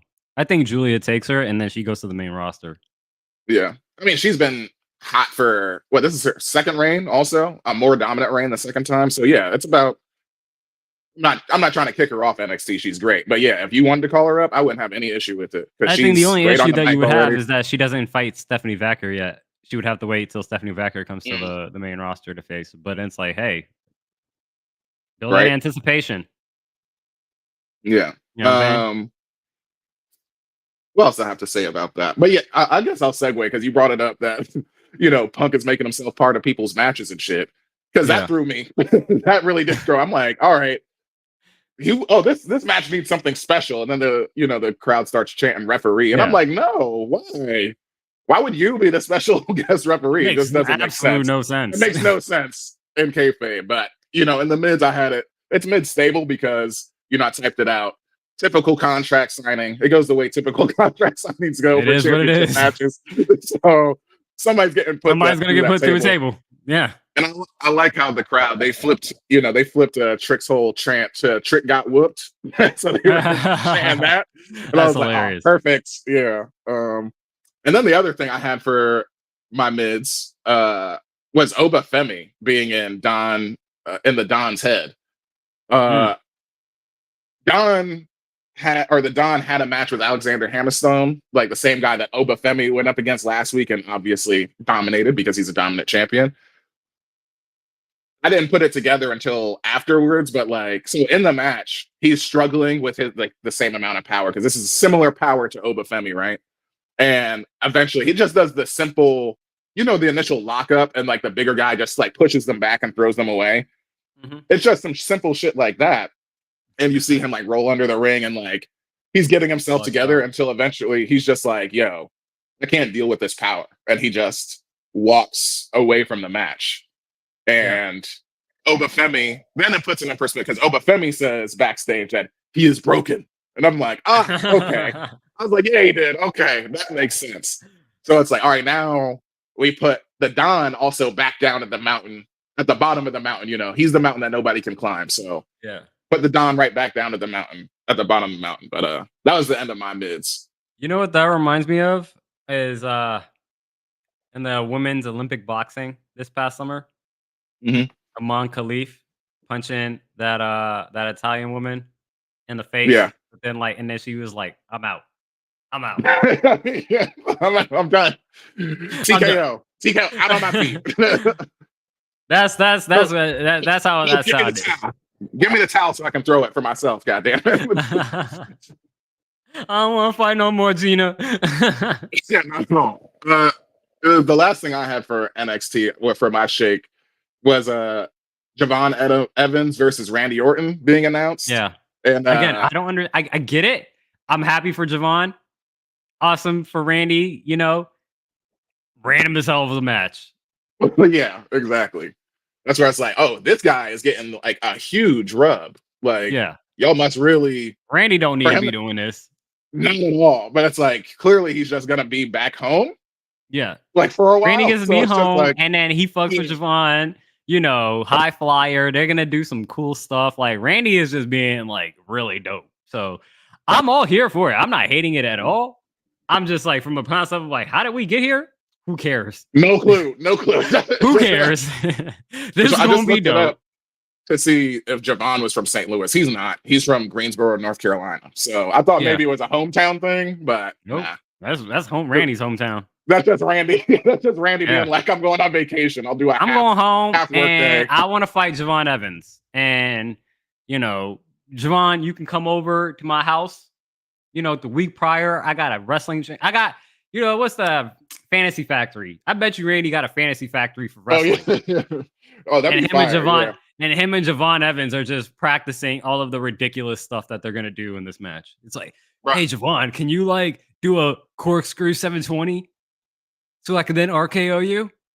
My first thought seeing that was Javon is going to redefine that RVD, the most famous RKO of all time. When RVD takes it, I'm like, Javon might be able to do that. It's just like he'll do something super elaborate to just spike himself for an RKO because we know there's not a chance he's winning. So it's just an opportunity for him to rub his shoulders with greatness. I'm sure, there's got to be a screenshot of him when he's taking that final RKO to lose, where he's in the middle of the RKO and you could just zoom in into his face and then you just see him cheesing as hell. Probably happy that he'll be cheesing as hell. It's like, it's happening. Even when he's getting pinned 1, 2, 3, he's like, yay, I lost. Yep. This is awesome. Right. Your shake. Yeah, my shake is this is kind of a continuation from what I kind of talked about, I think last week or the week prior. Jada Parker making the save for Lola Vice. Last week I brought up, I was like, is Jada Parker becoming face? Or at least not a complete face, but middle face. It's just tough when you start running into the ring to make saves for people. That's a hard face thing to do. That's heels don't do that, so it's tough. But she was almost about to knock out. But she was almost about to get in a fight with Lola on accident. So I hope she doesn't turn complete babyface because I think she's. I mean, not to say we haven't even really seen her as a regular babyface to not say it, but she's an awesome badass. You know what I'm saying? So, I'd like to, even if she does, if she even, there's gonna be a point where it's like Rhea, where she's gonna be too over to not cheer for her, but you could still Yeah. keep her in a way where she could still be a take no nonsense badass that I think that she's been really killing it at. So I'm curious. I have no, I'm not saying like if they do make her face, I'm not gonna like it. I'm just curious to see how this plays out. It's an intrigue, and I'm definitely here for the Jada Parker Lola Vice match. I think that's gonna be a really good fight. So Yeah, absolutely. I think that's what we're looking at for a number one contendership, possibly for that mhm. women's North American championship. Oh, for the North So American, I thought you were talking about for the championship. nah, not yet. I mean, I can see Jada holding that for sure, Yeah, obviously. yeah, I think yeah. she would be the American that would be standing there with Stephanie Vaquer and Julia. She would be the other of that third tripod, I would think, of the women's division going forward. But I I can mean, damn sure. having Jada Parker be the first one to knock off Kalani Jordan, I think that would be fun. Yeah, and it's Because not. like It's I not. think Jada Parker A, just feel like she just bullied Kalani. You know what I'm saying? yeah, I would say it's not a bad look for Kaylani either, because you said it initially. Good luck, like girl, you tiny, like you got a bunch of badass women, so you're gonna Yeah. lose eventually. This It just division is depends on who's stacked. gonna So I'm beat like, that's you. a good luck. You know what I'm saying? Yeah. But that's anything else you might want to possibly talk about from NXT before we move on? I do not, because the thing that I will get to, it's my champion of the week, but it happened on NXT. But or not We'll NXT, hold that. it happened on Level Up actually. Okay. Yeah, Well, we'll even hold more we'll in the hold that. cut. Even more in the cut. But Level Up is just the pre-tape of NXT, so Yeah, we'll yeah. we'll hold that. We'll hold that. Let's walk into the coffee shop. Let you go. Yeah, uh best match on the show, the Don Callis family defeating the Elite. It was great. Once again, multi-man match, 3-on-3. Um, Still innovative offense. Will Ospreay so good. There was the spot of the match for me. There was a point where the Young Bucks they hit Will Ospreay with they drape him on the top rope, right? So he gets hit with a Mhm. coup de grace, like on the back of his shoulders, which causes him to do a front flip into a sit out power bomb by Nick Jackson or Matt, whoever it was. And I was just Yeah. like, God damn, this flippy dippy shit always gets me. Like, I'm not thinking of doing that, but it's just like this tandem offense is awesome. Takeshita, he had, his great um a hot tag, coming in. Even tying it up with Okada himself, which I thought for sure we would get a Rainmaker. He went for it twice and missed both times because once somebody hits you, or once Okada hits you with a Rainmaker, you're down. That's like one of those you're not kicking out of no fucking Rainmaker unless you're Kenny Omega back in 2014 or something. But um, I honestly watching the match, I had Okada at least getting the pin, but the fact that they've been kind of telling a parallel story. Obviously, Will Ospreay is international champion, but Don Callis is trying to kind of force him or call in the favor for it to bring tag team championships back to Don Callis family, which Will Ospreay doesn't want to be a part of. But they keep winning, him and Kyle Fletcher. So they have the chemistry there. They were partners back in New Japan. It makes sense. So they're going to get a shot at the tag team titles next week. I think it'll be great. Okay. Yeah, I mean, I don't think I caught this, so I'm not gonna belabor the point and try to come up with something. But so I'll Yeah. have to go back and catch up on that. I'll get to my next one. I guess my mids. First mid is just I like Moxley's crew and their presence on the show so far Yeah. since they've been back. I think there's been some really good and entertaining things that's been happening. I like that their interaction with Wheeler Yuta that they had. And just kind of like, hey, we're trios champions. Where you at? You know what I'm saying? And we gonna be defending these next week, and we expect you to be there. And you have Moxley talking about you have an obligation to this and that and the third. Wheeler Yuta talking about like, yeah, I'm gonna be there and this, that, and the third. So it's going to be interesting to see how that plays out. And then I also like their interactions they had with the private party because I saw the segment where the private party cut their promo. And, it's like, all right, y'all talking y'all shit. And then all of a sudden y'all come out and then y'all get y'all ass beat. And I thought what really put it over for me was when Moxley was talking about like, yo, where you been at? Like, where have you done in the last 5 years? And where Hmm. you at? And that is a such bigger line than it is for story than it is for what the entire company is. Or Yeah. a lot of issues for a lot of the people in the company. And so that right there, I could probably even just put that in primo for that sake. So I put it in Miz because again, like I want to see how far you push it. Because again, I'm like, what is this? This is not your company anymore. Mean like again, if when you say stuff like that, it can't just be in the vacuum within this small storyline. That has to permeate through the entire show. So it goes the same thing when we were talking about with the elite when they were talking about like we are the elite. This is our show. This, that, and a third. It's like somebody's really got to be saying like, if this is your show, make it your show. You know what I'm saying? Yeah. I need you to be in everybody's business. I need you to be like Triple H and DX and the McMahon Helmsley era. Just nobody can have a straight match. Yeah. I You fuck know it what I'm up if I saying? want to. It Yeah. was interesting. I thought it was great too. I actually, when I first noticed this, I just saw the Wheeler Yuta stuff, which is why I Mhm. had that in did I put that down here and shake? Yeah, the new BCC appeals to Wheeler. So I just saw that originally.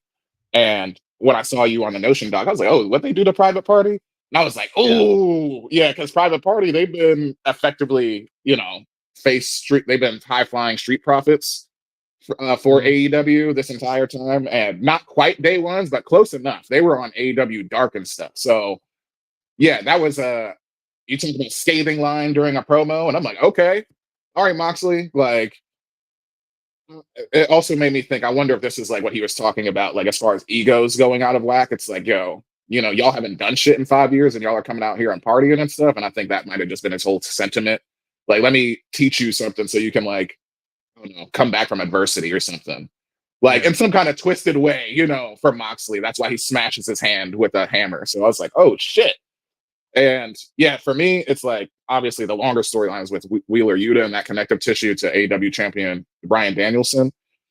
But I really like that he's like, yeah, you're right. I got an obligation and like I honor this sport, so I'll be there. But like clearly he's not gonna be happy about it. But he's like, I'm a champion, and Yeah. he comes from that whole like Ring of Honor pipeline where that's like almost like part of his character where he's like, yo, I'm doing willing to do whatever to get, the job done clean, like honorably. So it made sense. But yeah, I'm Yeah. looking forward to it. It was good stuff.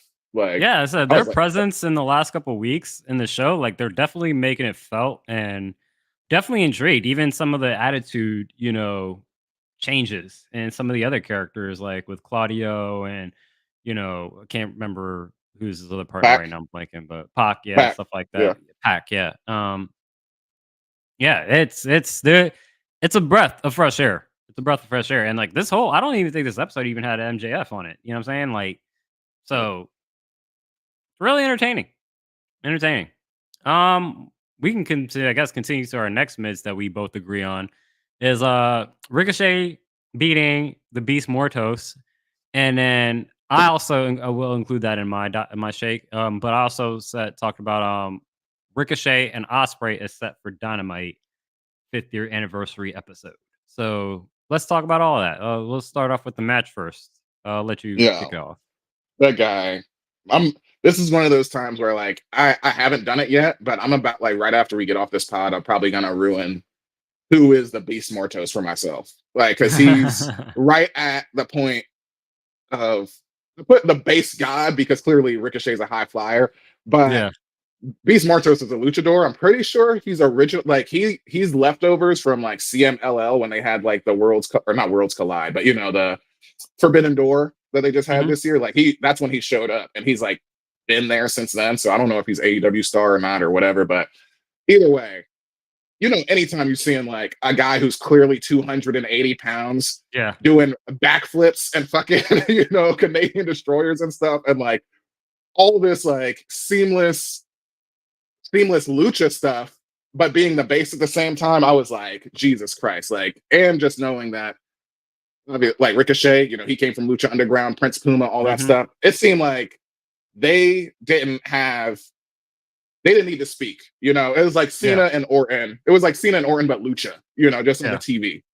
So that's why I was like him hitting Ricochet. There was like a double counter where Ricochet has the advantage, and then out of nowhere you get like one of the Jacob Fatu pop up Samoan drops, and it's like, oh, he fucking killed him. and and lastly, I would say love the mask too. Probably the best current wrestling mask. I'm willing to say that. Probably it's top three. But anyway, Over Rey with Mysterio? That's wild. Rey Mysterio is the goat. That's legend category. You don't count him. That's like Bill Russell, Because like right now, who you got? You got Beast Mortos. You got Andrade. Commander Andrade. But Andrade doesn't wrestle with it. That's just a. I like Yeah. his mask, the black mask, mask, but he doesn't wrestle with it. Dragon That's why I Lee. don't count it. Yeah, I like the Beast Mortos is better than that, but it's not important. It's not important. I was Yeah. just fanning out for him. But I mean, the with match that for match, me, it sets up for Go ahead. yeah, the match for me, I thought it was also great. It's funny because there's a point where I'm like, man, like this flippy dippy shit. You know what I'm saying? Like this, like it's easy to take Ricochet and like a lot of this stuff for granted, just because like they make it look so easy, and we see Ricochet just do it all the time. But when it's done to the degree that they're doing it, especially with the Beast Mortos, who I'm not that familiar with, it was also like kind of like my first time watching him. Like, oh damn, like you said, like this dude big as fuck, and then doing like kick ups and stuff like that, and doing all this stuff. I'm like, bro, like that's wild. I didn't even know he was lucha until you just said it. So that makes sense. But yeah, the match itself is just really great in itself. But again, it's what you expect from like professionals like these, right? It's a professional. The one more spot I want to bring out is that Beast Mortos took probably the best actual, like when you're watching it, sunset flip bomb I've ever seen, like on the Mhm. outside. He goes to lift up Ricochet for a power bomb position, and Ricochet just over rotates. You know how that goes. He over rotates and pulls his arms down with his legs, right? And he does that on the outside, and it was seamless. Like there was no point where in the move where they paused. It was just all momentum straight to the ground. And I was just like, holy shit. Like, because even when a sunset flip is done well, usually there's like a pause or like a break balancing point, however you Yeah. want to call it. But that was the most impressive spot of the entire match, was that on the outside. But yeah. Well, how do you feel about the matchup though for Ricochet next week? Ricochet and Osprey, or the 5th year anniversary, not next week. Yeah, yeah. So I mean, obviously, it's expected to see this match happen. What this is kind of what put it into mid for me, and like again, more so, it could have been in shake, and it brought it up into mid was Ricochet's promo skill. I thought it was a pretty decent promo. Like when problem with Ricochet is never the wrestling, it's honestly the promo skills, and I think with WWE, he was very cookie cutter. Yeah. Just too cookie cutter. It lacked a lot of personality. And with this one, it felt a lot more organic because Ricochet's had a little bit of tough talk when he was in the WWE, but it never felt natural because you just come out like I'm a superhero, and we're like your whole Yeah. gimmick was very, very cookie cutter. So Yeah. here, AEW allows you to be a little bit more gritty and more, natural. Maybe they're not giving you as many scripted lines to run with and things of that nature. That it got me intrigued. I mean, you're not already not going to be intrigued just for the match itself, but I think the promo work of getting it set was done well by Ricochet. So I give him props on that. Why are you giving this match up for free on TV? Curious question, but I imagine that it's probably going to end in a no decision. So Yeah. Okay. No because decision. there's You don't no think way it'll be a straight up you're loss? not you. Why were you giving this match on TV for free? This is This where is I a want to. business. This is a business. Like This is where I agree with you. I didn't think about it like just necessarily just being free on TV, but just it being so soon since he's shown up. Because I Mhm. felt like this was a point where this is the most character establishing thing that he's done since he's been here.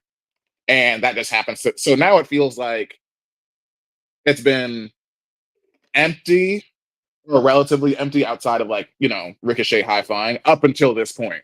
And then this point, you're telling me that he's getting an international championship match. It's like I wish that would have just been a little bit more stretched out, or that his character was just more established. Because now it feels like two things are happening at once, which is fine. But it's like I just would prefer it that what way. I would compare this to, this was probably going to be, this is when the Not Like Us video came out. Yeah. This match that's going to happen on the AEW Dynamite 5-year anniversary episode is going to be that intro teaser. Okay. That'll be the intro It's, teaser. yeah, reincarnated. I'm a stargazer. Life moves on. Okay. Yes. Like it's going to be that part. That's going to be the match on at the 5-year anniversary episode on Dynamite. Okay. Got you. You're gonna get quick 16 cut, and then that's where my no DQ comes in. And then you'd be like, all right, we gave y'all the tease. When's the next big pay-per-view for them? Yeah. No, I'm asking you. Oh, you're asking. Sorry. What is the not like any, what's not the next pay-per-view? What's the next big one? Like what is their next major in their Revolution? I don't know their calendar off the top of my head like that, so I'm not gonna sit here and lie. Pay-per-view schedule. Well, either way, whatever their next major one is, that is not like, they're off, or like their B show, if you want to call it from a WWE perspective. That's when you're going to get Not Like Us, Ricochet, Ospreay. The actual ultimate. Yeah. Yeah. Right now, you're just getting that teaser cut, that quick 16 bars of another track. Just to get your beak wet. Because you can't give this match for free with a finish. True. I can't, but again, Tony could do what he wants. He's a billionaire. A billionaire, Jace? Yeah, is he a billionaire? Yeah. His dad's a billionaire. Yeah, of course, his dad's a billionaire. It's just, I mean, now the question is, how much is his trust fund? That's really what the question is. How much is in there? It's like, did his dad give him a whole billy? I doubt it. I doubt he gave him a whole billy. Dad left a billy on the couch, man. That's hey, Shad Khan, the richest Pakistani man in the world. Anything else we want to talk about at the coffee shop? Dynamite. Yeah, you got a couple stuff. Yeah, just a quick shake-up. Or shake. I said shake-up. Oh, yeah, I mentioned the BCC and Wheeler, but our women's champion, just being a heel, she started getting her ass beat. It was a tag team match. Her and Serena Deeb versus Queen Aminata and Yuka Sakazaki. And Yuka had the best. She had the hot tag of the, well, I won't say hot tag of the night, but she was on par with like, damn it, why is he fucking blanking? I was gonna say Katsuyori Shibata. Either way, she had a hot tag where her springboard offense I thought was interesting because she actually walks up the spring, like up the ropes, and she'll stand there with like her left leg on the second rope and her right leg on the top rope, and she'll just stand there and wait. And it's like, well, yeah, why don't more people just do that? Because you're being a smart wrestler, you're just timing when you're jumping. And in kayfabe, it's like, yeah, you have the momentum. You would just like wait till they're there. And it's like, you don't need to get momentum and give yourself more high risk of, a spot where if you're going to run and do a suicide dive and you can possibly break your neck. We've seen people spike themselves on their face on a suicide dive.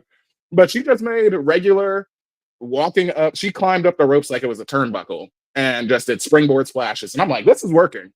So for me, and Queen Aminata just looks great. I think she's not getting a push, but she's getting a TV push. We're just seeing her a lot more. So maybe we can look forward to that. But the AEW Women's Champion was really annoyed at the position she was in, taking splashes and stuff. So she just pulls out the women's title and whips poor Yuka to death with it. Like just whips her with the title like the belt that it is. So ends in a DQ, but it's like, hey, we gotta tap in with our women's champion. So she's being a bitch, like, as expected. But that's all I had for AEW. That's the end of the Dynamite recap. All right, all right. Well, we can move on to Thursday, and we still have some AEW stuff to talk about before we get into the book of wrestling. Did you see this current event that I posted of NFL I, Films Presents 24 Hours with Tony Khan? I did see this.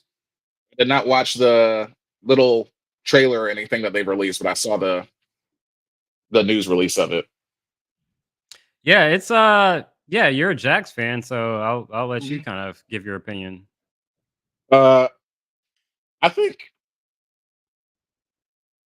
the thing that the most upsetting thing is the fact that it's Tony Khan. It's not Shad Khan, clearly, because it's like I don't want you to think of Tony Khan as the figurehead of my Jags. Granted, Shad is the most hands-off owner probably in the league, so it does track for him. But I was just hoping that would be Shad more than anything. He's actually the owner and actually the CEO and president of the Jags. So I'm um, confused by the I'm more I'm I'm more confused. annoyed to see him. What Oh, well, yeah, but like, yeah, I guess I'm confused why you want to see Shad and why you're annoyed. you just want to see the actual?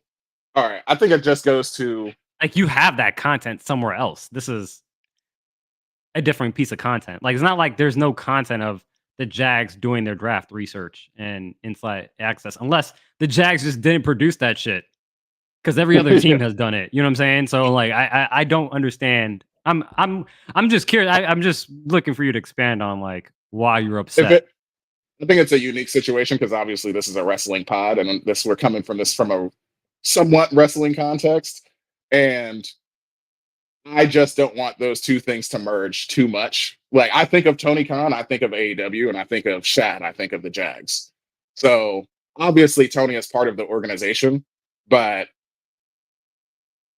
I don't know. I think it's just the optics thing for me. That's literally it. There's nothing. I'm sure that he knows all the inner workings that's happening and all that type of shit. But it's like I want the guy who's been giving me pain to talk to the camera. You know, the guy who's been putting these. He's uh doing it. What are you talking about? He's talking about he gets undrafted people for the Jags. Sure, he landed James Robinson. That's his claim to fame. You got an undrafted 1,000 yard That's the running only back. undrafted person. He says you guys got an undrafted person on your team for the last 10 years.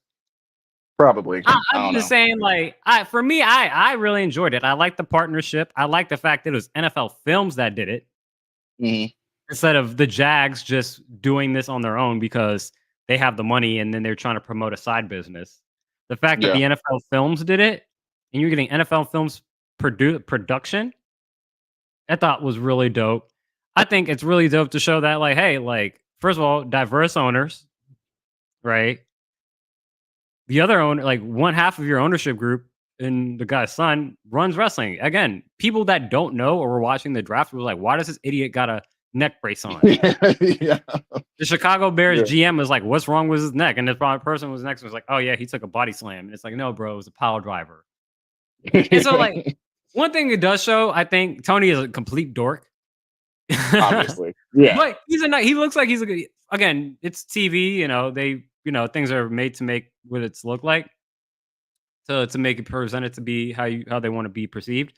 But he seems like a really genuinely a nice person. It seems like, again, all that discussion of like AW's backstage locker room being in a bad place or toxic. I don't necessarily believe it. I think there's definitely people wishing that they could be higher at where they at, but like that's natural at any job. You know what I'm saying? Yeah. Like that's not unique to AEW. So I think the way he treats people is probably really good, I assume, I hope. I hope. And Yeah, again, we I like the hope. partnership. I thought the partnership was done well. I mean, look, they had a moment where Tony Storm was talking about it, and they cut to her black and white, and so again, to see wrestling just kind of cross over into pop culture again is fun. So that's why Yeah. I'm just like, if you wanted more of your draft coverage, like that's a totally separate discussion than like saying something else that's just like, hey, here is the eclecticness of our league. Like, it's like, would you be tight of seeing content from NFL Films talking about Jonathan Williams and his anime fandom? It's like, Absolutely bro, not. it's the same thing. Yeah, I was Same just thing. thinking about it. Yeah, you're right. After talking me through it, I was just thinking about Yeah. it as like we are in a wrestling context or a wrestling pod, and I'm just like, I don't want to feel like the thought of Tony having more influence on my football team is upsetting to me because we are on here and I tell you, we are just as good as Tony, just the two of us booking a show. So it's like, that's how I just don't want to believe that that would be the similar thought process going with football, which clearly it wouldn't be, but I don't know. I'm a The thing is, he's doing data fan from research a and distance. like he's doing data research, like analysis, and like undrafted. It's Trent Baalke at the end of the day. Hmm. It's Doug Peterson. It's Shad Khan. The ignorant fan probably thinks Tony like the wrestling fan who doesn't know anything about football might think that They Tony might, yeah. Khan runs the Jags. Yeah. No one thinks Tony Khan runs the Jags. Yeah. Plus, they showed his father in the video talk about here's the concerned parent. uh, it was fun. It was fun. But let's get into the book of wrestling. We got hard, but a lot of it is just me, like I said earlier, just trying to go through and just grab as much as we had. So some of the stuff we can get through quickly. Some of it has some connections to it, and I think we also have one that I want to say specifically, where I think it's probably going to be our oldest wrestling book of wrestling history fact that we'll ever have on this show. Yeah, I was checking that the last one just to be sure. It's like, is this he meant to put that? That's right. But yeah. Yeah. So let's get into the first one on the list if we want to go by that order. Yeah. On this week, September 15th, 1998, Jacqueline becomes the first African American women's champion in WWE history. She defeated Sable on Monday night to win the vacant WWF Women's Champion, the first champion since the belt was infamously thrown in the trash by Medusa, aka um, Alundra Blaze, on WCW Nitro. And I know you've seen that probably or remember that iconic clip of her just kind of putting that trash Yes. can. Yep. But yeah, Jacqueline wins Legend. wins the WWE WWF at the time women's champion and becomes the first black women's champion in Yeah. history. Now, Jacqueline, she deserves her flowers, dog. Like without her, we Yeah. ain't getting no Bianca or Jade or nothing. And I remember I looked forward to Jacqueline like as a youth just because uh well, there's two big reasons that stood out immediately. And then also, it's just like, yeah, there was no black women wrestling back in the day. And I feel like it was probably related to this, where I did see some small interview with her, and she was just Mhm. saying how, like, it might have been Chris Van Vliet, because, he's interviewing everybody nowadays.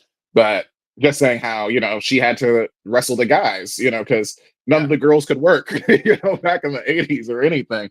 And all the guys were always just so concerned for her. And it's like, oh, I don't want to hurt you. And she was like, no, it's fine. So it's like, hey, Jacqueline, we got to know. She's the one who took those ass whoopings from the guys just so we can have an awesome, beautiful black women's division today.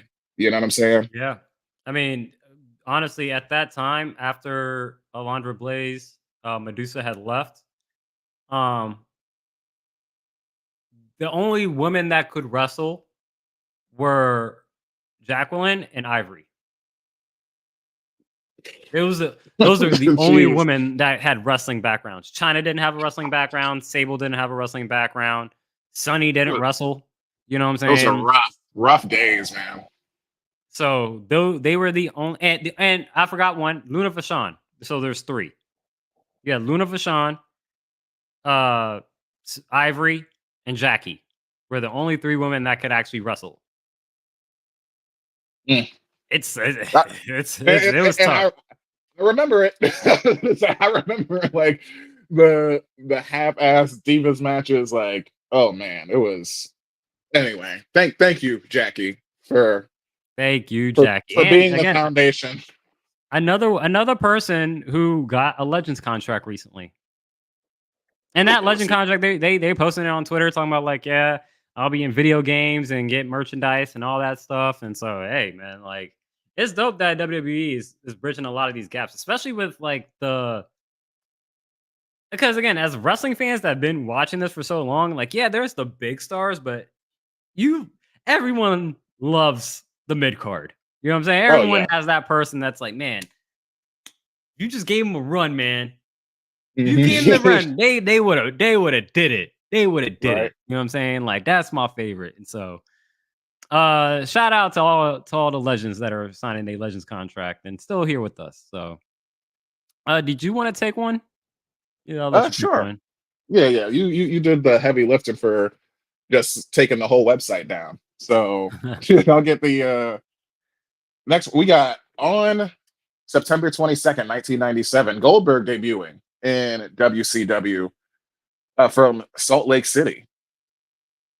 I mean Yeah. Goldberg. That's self-explanatory. So what his undefeated streak was like 1,000 days or some kind of crazy shit, right? Or they were trying to put that over. He was undefeated for like 190 matches. Some 173 ridiculous, right? matches in a row. 173. Oh As shit. it in I the didn't read that. paragraph. I didn't even read it. I got halfway through and I was like, Why do I I know even the rest post of it? this. Yeah, Why do right. I even post it? Hey, you get a lead. You buried the lead. That's what you call burying the lead. But yeah, he's like for me, he didn't make an impact obviously till he came to WWE. But That's wild. I knew I was aware of him. I was aware of him. So I was aware he had the spear, the jackhammer, and all that stuff. It's just that WCW for me was just like if I caught it flipping channels. Yeah. That's how a lot of my early, 97, 98, wrestling comes about. I really don't say I would probably pay attention until like 99. But yeah, when he came over and, we're in the middle of evolution and shit like that, I wanted to see him, top Triple H for sure in that elimination chamber, which he did not. But he took a sledgehammer to the face. Exactly what happened. So, but I can forgive him also for his most recent Universal title reign. That's not his fault. But goddamn, Goldberg, you can probably say most devastating spear ever, right? It's a good looking spear. Yeah. All right. It's a good That's my looking thoughts spear. on Goldberg. Probably the most devastating spear. Yeah. Probably. I'll pick up what you put down with Goldberg coming out and debuting on September 22nd, 1997. And I will say on September 22nd, 1997, Raw is War is in the Madison Square Garden for the first time. And on this episode of Raw being held first time in Madison Square Garden, it is notable for two things. Firstly, it was the debut of Mick Foley's alter ego, Cactus Jack, who beat Triple H in a street fight. And secondly, it was the first time that Stone Cold Steve Austin hit Vince McMahon with a famous stunner and kicked off what would become the historic Austin McMahon feud. So, Great. what a day in wrestling. Yeah, Yeah. that was a day. Goldberg debuts, Cactus Jack debuts, and Vince gets hit with a stunner, and that kicks off Austin McMahon rivalry that is historic. So crazy day, September 22nd, 1997. That's tomorrow. So we're a little day early, but that one was fun. That one's fun. We have another tag team on here as well. We'll pick that one up. I guess we could do that right now. I'll go with the harder one. I guess not the harder one, but I guess the more somber one. September 21st, 2005. Yep. Muhammad Hassan is released by the WWE. So Mark Kapani was officially released by WWE after around 2 months after his character was written off television after pressure from WWE's TV partners after a terrorist themed angle was played out on TV days after the 7/7 bombings in London, England. Um, yeah, his name's Muhammad Hassan and kayfabe, but this is an Italian dude. So Yeah. first bit of problematicness, the thing that they're referring to about the segment that was pre-recorded before because SmackDown was pre-taped back in those days. They would Yeah. film those on Tuesdays and then they would premiere them on Fridays or Thursdays. And so this attack happened, I think, Wednesday. And so whatever they did, apparently it was very similar to it. And Yeah. he got the unnecessary flack for all of Of this, course. and we ain't never seen him. We ain't never seen him since. Bro, So like who that's wild.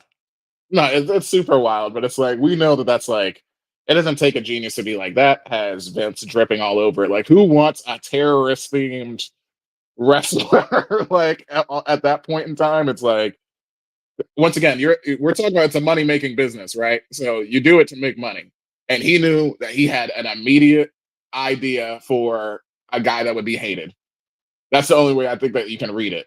Again, Honestly, it's man, Vince's '80s Trump, Reagan era fucking idea things, man. Like he made his money off of the Iron Sheik and Nikolai Volkov yeah, and Hulk Hogan.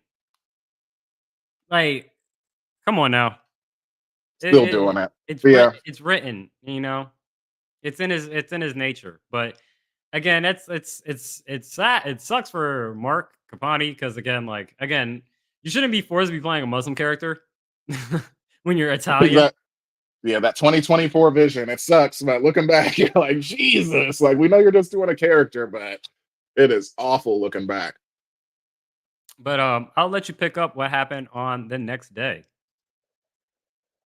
Um, the Raw. Oh, next day Oh, we my got bad. I picked the that was I you I did went that the one. day I Let's. did the day ahead. I meant the day before. What happened on the day before? Oh, okay. Yep. Bobby Lashley debuting in WWE. November. You got me saying November 9 is Yeah. November now. Like, it just is September 20th, 2005.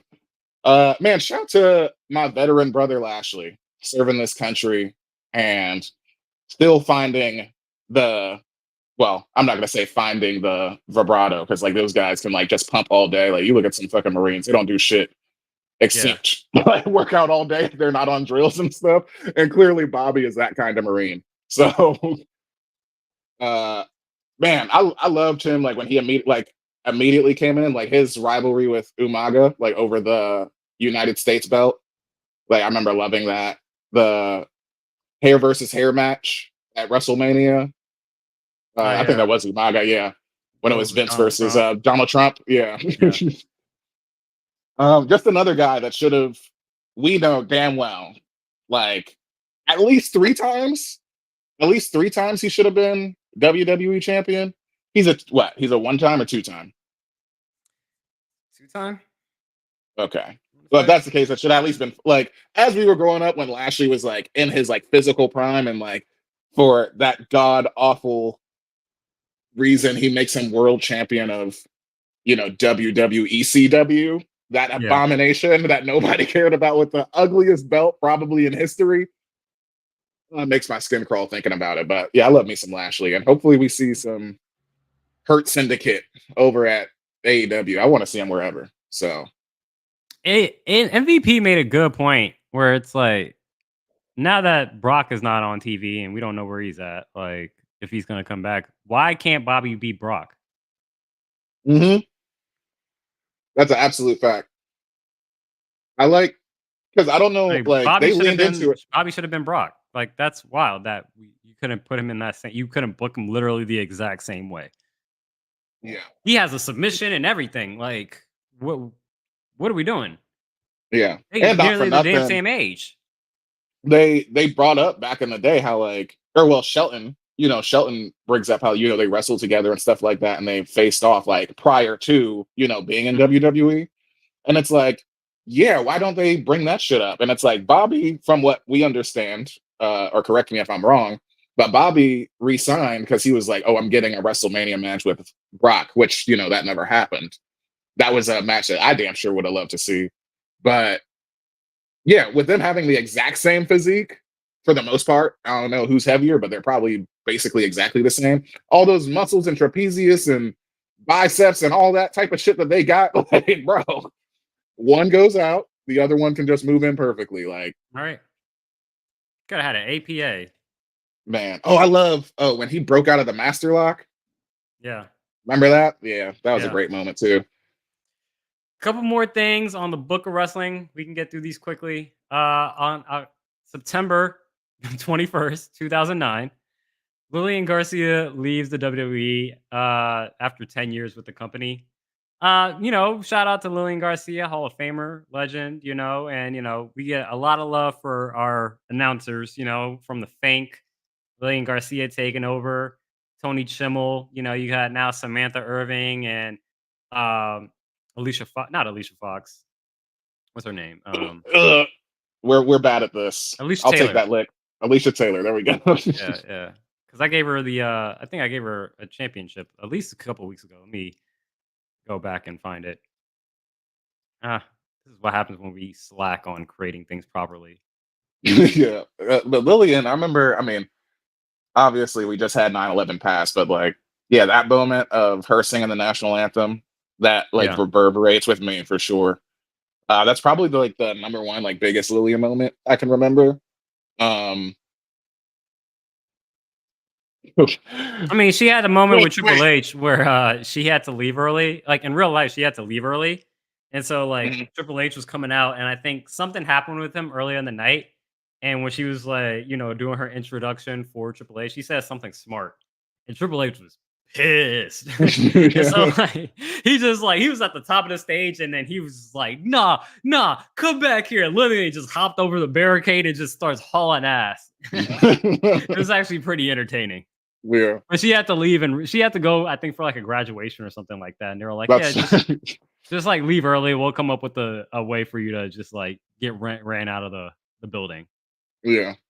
Always like Triple H's interaction with like I guess adjacent people. Like whenever he interacts with fans or breaks the fourth wall like that, I'm Yeah, always I'd it's really literally good. just watch a Triple H highlight of just him interacting with fans. I'll let you take the last bit of news on the Book of Wrestling. Yeah, good This, like I research, said, Big we Samson. set the history. We set the history. And this is going to set the history for the episode. Absolutely, the oldest Book of Wrestling entry that we have so far. September 21st, Today. 1933. I can only assume. I can only Today. So assume. that's what 92 years old?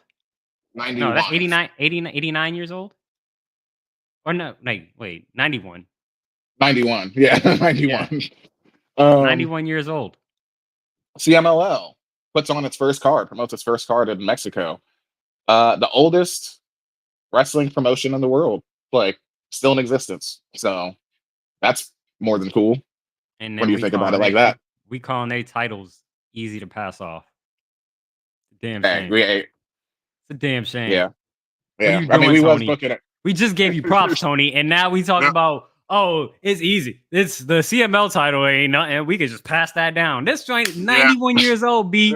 Yeah. 91 years old. Yeah, CMLL was like, hell nah. Give us back, give us our You Dragon better Tag give World us our Champion. joint back, son. Like, You got me fucked up. that's wild. That's wild. That's it for the Book of Wrestling. We could finally move on to Thursday, Friday.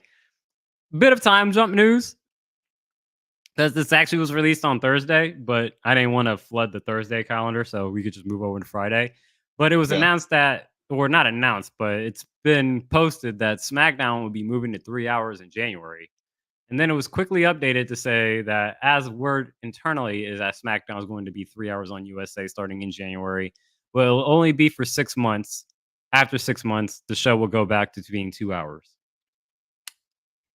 Who knows why? I could think for why for like the first half of the year, because we're getting to WrestleMania, but I don't understand it. You move Raw to 2 hours, you pick up an hour for SmackDown. Like, it's wild. It looks like we're gonna have, between both, the boutique is now gonna be turning to a flagship again.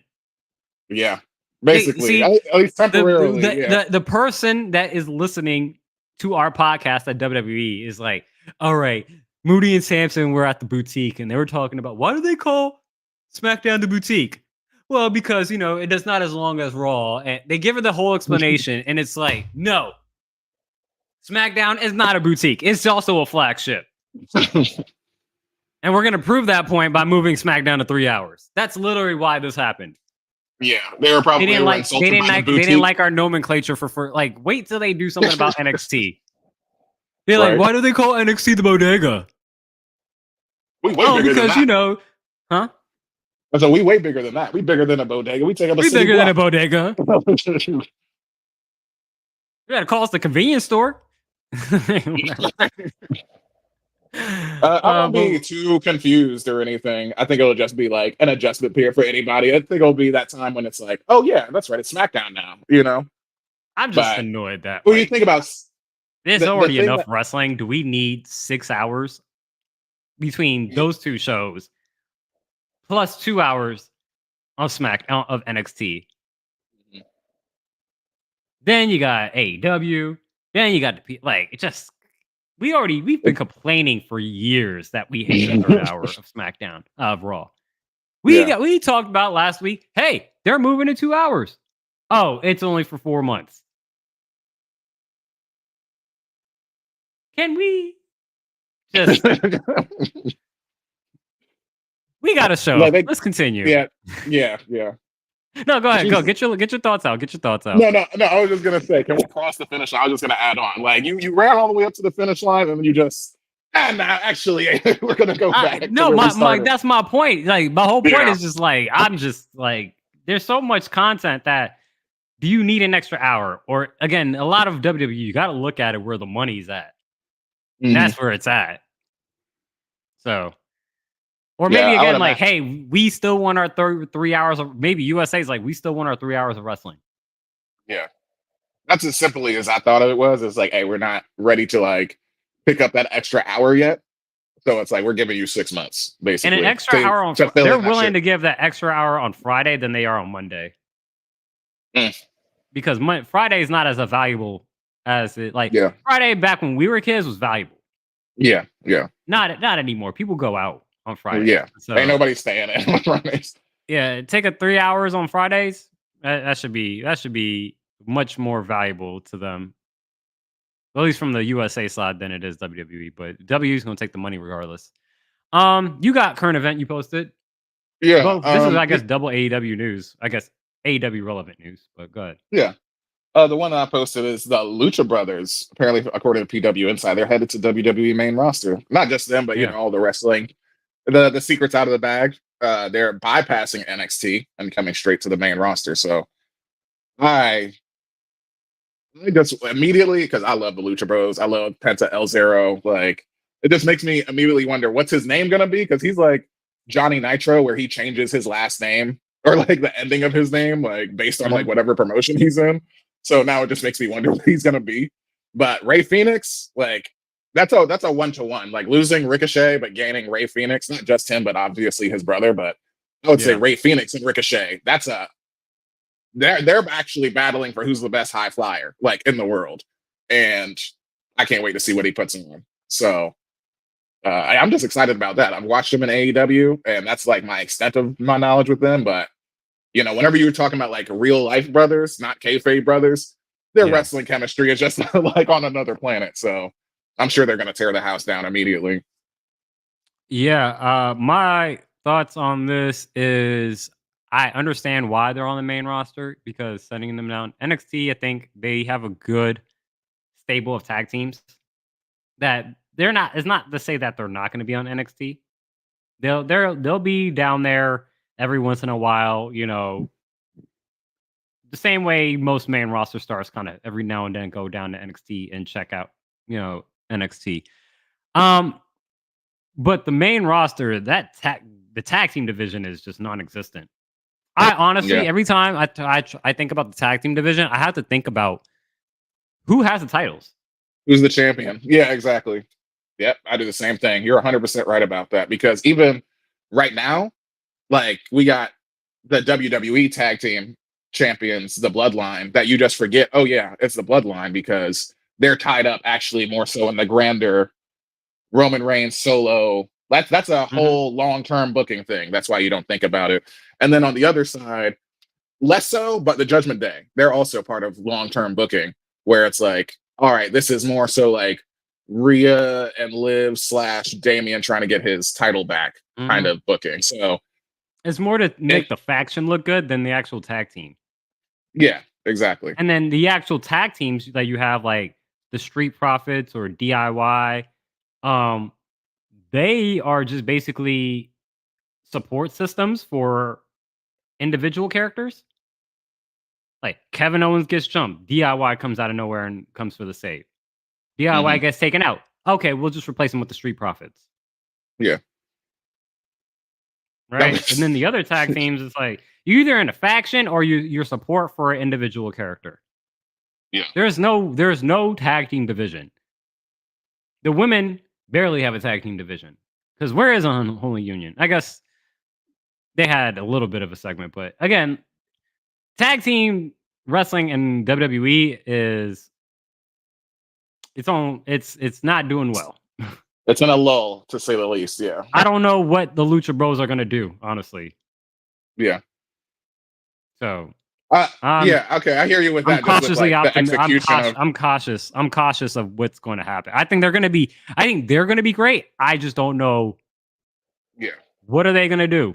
Like Yeah. If they'll even be if you put the tag team utilized. titles on them, like what are they? What does that mean if the division ain't really the division Yeah. Yeah. and I they hear just going you to be on that. facing LWO or you know whatever Spanish team that you have Mhm. on that show? Like so it's nothing on them. It's more so WWE needing to figure out their tag team division on Yeah. both men and women. Agreed for sure. Other bit of current event news. Sean Rossap and Fightful are reporting that Miro's current deal with AEW runs until spring of 2026, but they can confirm that he's asked for his release from the company. Uh, So I thought he was gone already, to be honest. So it doesn't I surprise mean, me. we bring up people like Miro a lot, just wondering like what's happening. You know, you don't know, you don't want to get too deep into it because you don't know what people's personal lives are going through, whether it be health related or things of that nature. Him and CJ Perry recently got a divorce. Mhm. Um, so you don't know how that plays out. You know, moving and just life adjustments that need to be had. But just from a wrestling perspective, I mean, yeah, man, like, everyone's a fan of Miro. He's you know, especially once he started to change his body and just, you know, eat healthy and, you know, not kinda like go through that Gunther body transition where you kinda like lose your baby fat and Yeah. you just kind of like tone up and kind of build on like muscle. Um, Yeah. Rusev should definitely be way higher than where he's at right now. So I don't know if coming back to WWE is the answer. Maybe TNA might be better, but I mean, he definitely should be on TV and he definitely should be being put over. So I'm open to wherever if he goes. If he's able to get out of his contract, which again, if we talk about Tony being as nice as a guy, does he need Rusev? I mean, Miro, like again, you could pay him, but like if he's asked for his release, you're basically saying like I don't even need the severance, bro. Yeah. Like Like I'm good. Like just let me up out of I'm here. good. So maybe he puts a non compete, but apparently I don't think AEW does non competes. So Mm. again, if not WWE, TNA would be great. Maybe Yeah. even New No, I agree. Japan. I don't know, but something that like allows him to just get back into his passion. Yeah. I agree. So, Like that TNA would probably be the best move. Um, just because he's still a big like if he came back to WWE, obviously we would immediately recognize him. But I think it's still like we're in the Triple H era of building these new guys up, and like he's got a lot of spinning plates right now. So to come in and make Miro like relevant or make what would be Russo relevant, I think would be like just adding another spinning plate that you wouldn't need to. You know what I'm saying? Where I yeah. think he would still gain the respect or intrigue from like TNA wrestling fans. You know what I'm saying? Like once he comes out as the Redeemer Miro, and it's like, oh shit. You know what I'm saying? He's still him. Like that guy is still brolic as fuck, like you were saying, because he definitely did go through that Gunther transition when he showed up on AEW, and I was like, God damn, that guy is huge. And he had I like mean, one even before TNT he got to title reign, and AEW, he that was had the it. few months like after that Bobby Lashley feud that he had when Oh yeah, yeah. Honor like he had already had toned up on that point. Yeah, he turned up. Yeah, So that was a huge again, difference. hopefully we see Miro back on TV, wherever it may be soon. sooner rather than later. Tony, do the Absolutely. right thing. Let's get into the boutique that will eventually just be flagship store headquarters 2.0 in a few Yeah. months. So SmackDown, and we have the same primo, probably for different reasons, but the Roman and Cody promo at Georgia Tech. And I you thought it aptly was gave the just. title of the Oh, sorry. episode, so can they coexist? So I'll let you start off. Yeah, it was just like for me, I put cinematic just because of the production. Just the fact that you had it in Georgia Tech, football Mhm. stadium. I'm like, okay, that's random. Like, I get that Cody's from Atlanta, but I'm like, why is Roman here? Like, why He are they played at Georgia meeting Tech. here? Oh, okay. See, yeah, that's right. He does say that during it. He's like, I bled on this field and Mhm. stuff. So okay. I just thought it was funny initially that I'm like, oh, y'all just went out of your way to like square up like on a football field. So I just thought that was funny.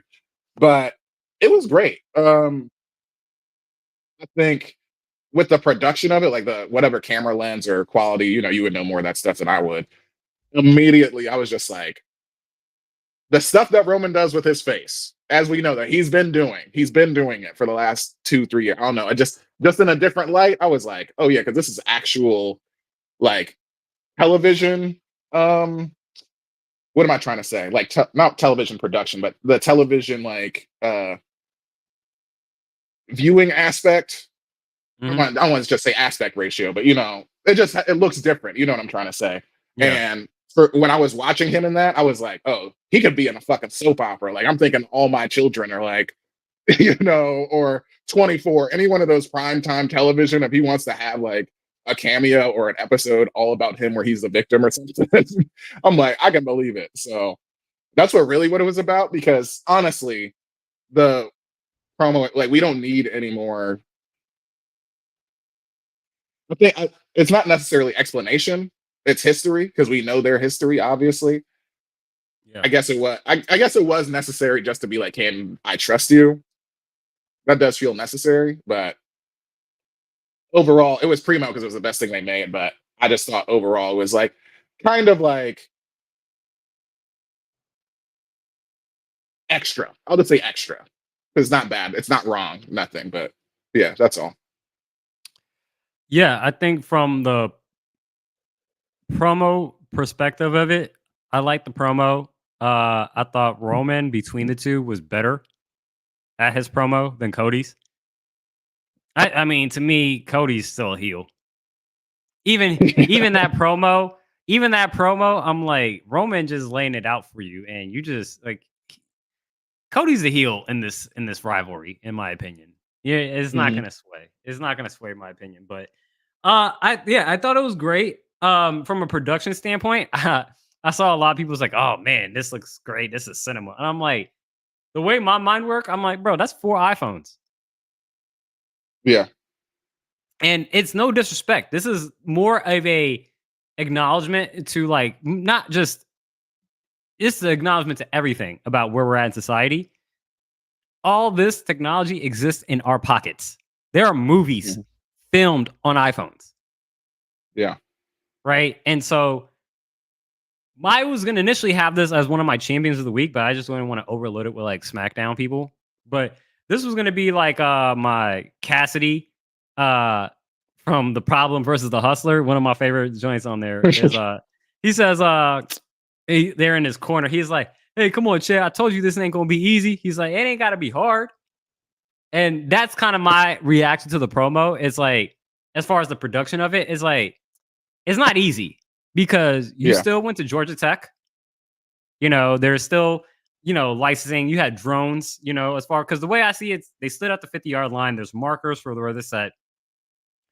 There's a camera behind Roman, probably positioned about 5 to 10 yards away.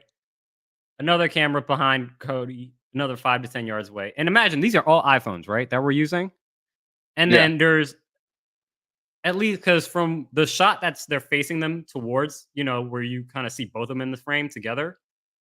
Um, there's two cameras, right? There's one on the top, there's one that's a little bit higher, and then there's one a little bit lower. They could probably alter it by zoom, but I imagine there's two cameras. So imagine there's four cameras that are pointing at them right there that are all Okay. iPhones, right? Yeah. You have Because you're one saying, over Roman's yep, shoulder. You have one over yep, one Cody's this way. shoulder. And then there's two Yeah. cameras. One's higher than the other. And so you're basically Okay. alternating between whatever footage you just want to use, right? And then you got drone shots. Yeah, and It that's ain't gotta what. be. Yeah, It yeah. ain't. It ain't. Two It ain't. drones. It's not easy. It ain't got. It's nobody says it's gonna be easy, but nobody says it's got to be hard.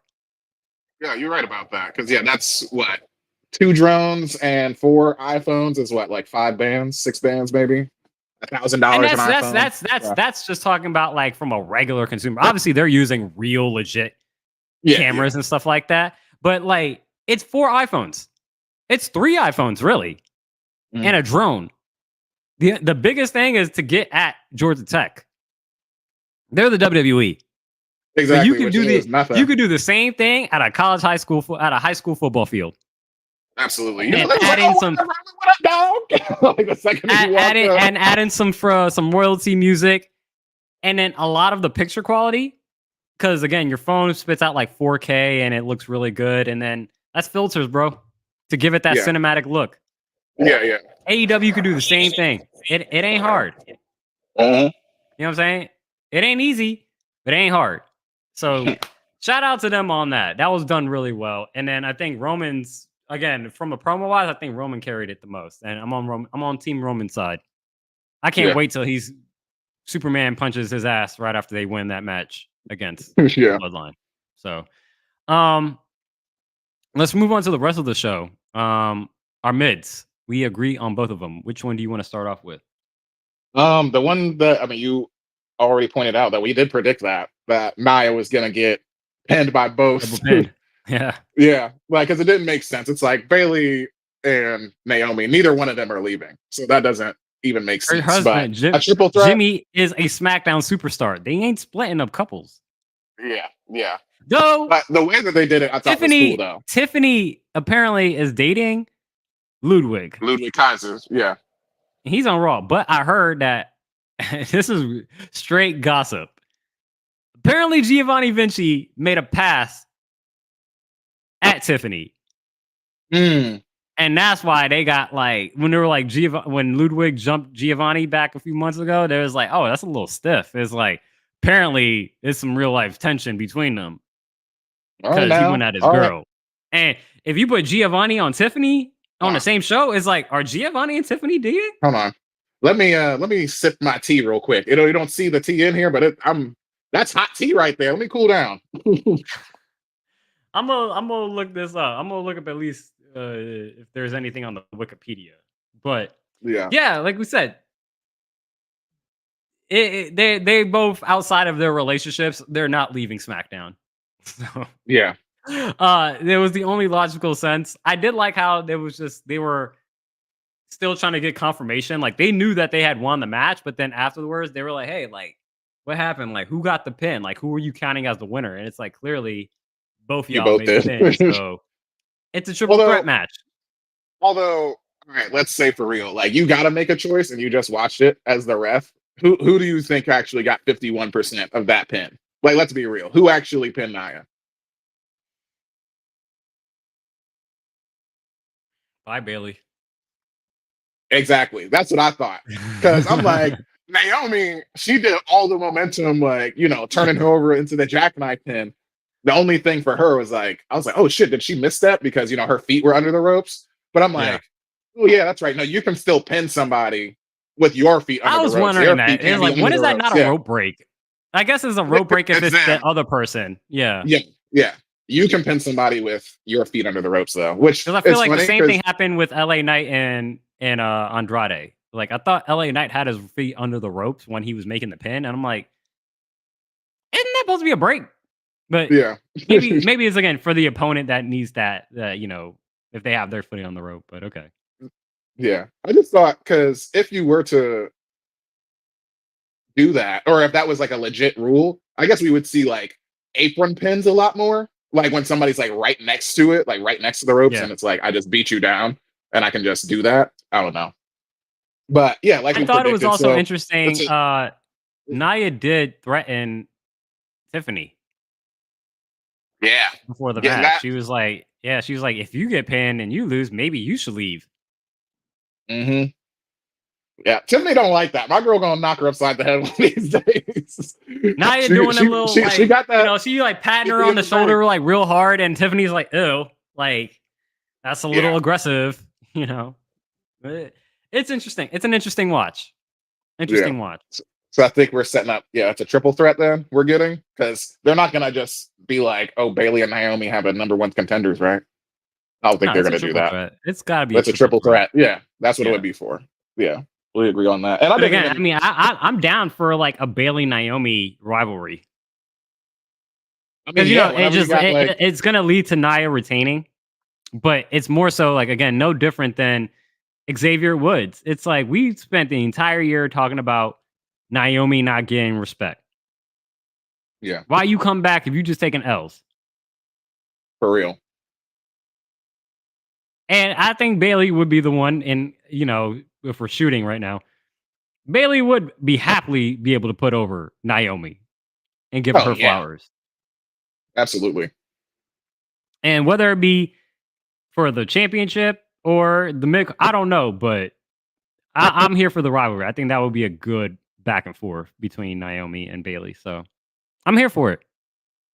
Yeah, iron sharpens iron, and you would just like to see that it's like, or traditionally, it's you don't want to do face face, I guess, or is it heel heel you don't want to do?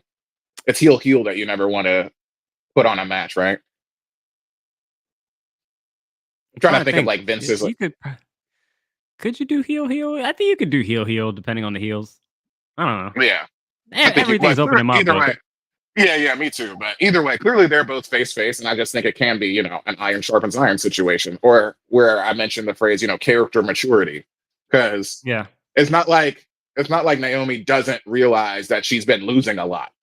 You know what I'm saying? She should be aware of that and be like, or I'm not gonna tell her how she should feel, but that's just freestyling a thought right there. That's all. That I You was could done tell on. character Naomi how she should feel. Oh yeah, You can't tell Trinity Fatu how to feel. yeah, yeah, yeah, yeah. That's You what could I tell mean. Naomi Yeah, how to feel. yeah. Um, Uh yeah. And if I yeah, was her, I'd be pissed off. Yeah, yeah. Well, we've been pissed off for the entire year talking about why you coming back and you just taking L's. really. So let's get into our other mid. LA Knight beats Andrade. Clean. That was actually probably the more surprising part. But overall, great match. I also like surprised that Andrade like raised his hand afterwards as well. So I don't know where this leaves Andrade as far as US championship contention. I thought what it did at like the way we talk about some of these other people like Jada Parker, or even when we were talking with AEW about Jack Perry and getting his title shot, right? Mm, Obviously, Andrade has been a former US champion before, but in this new incarnation of Andrade that we've gotten since he's returned, he's definitely shown a lot. He's come off across a lot better than he has previously. His viciousness and his stiffness and just overall package has been a lot more. Has been presented a lot better, and I think this match did with those matches that Jada Parker and Jack Perry happened, and it made you believe that, okay, if this man was to win US championship this time, it is going to be a legit reign.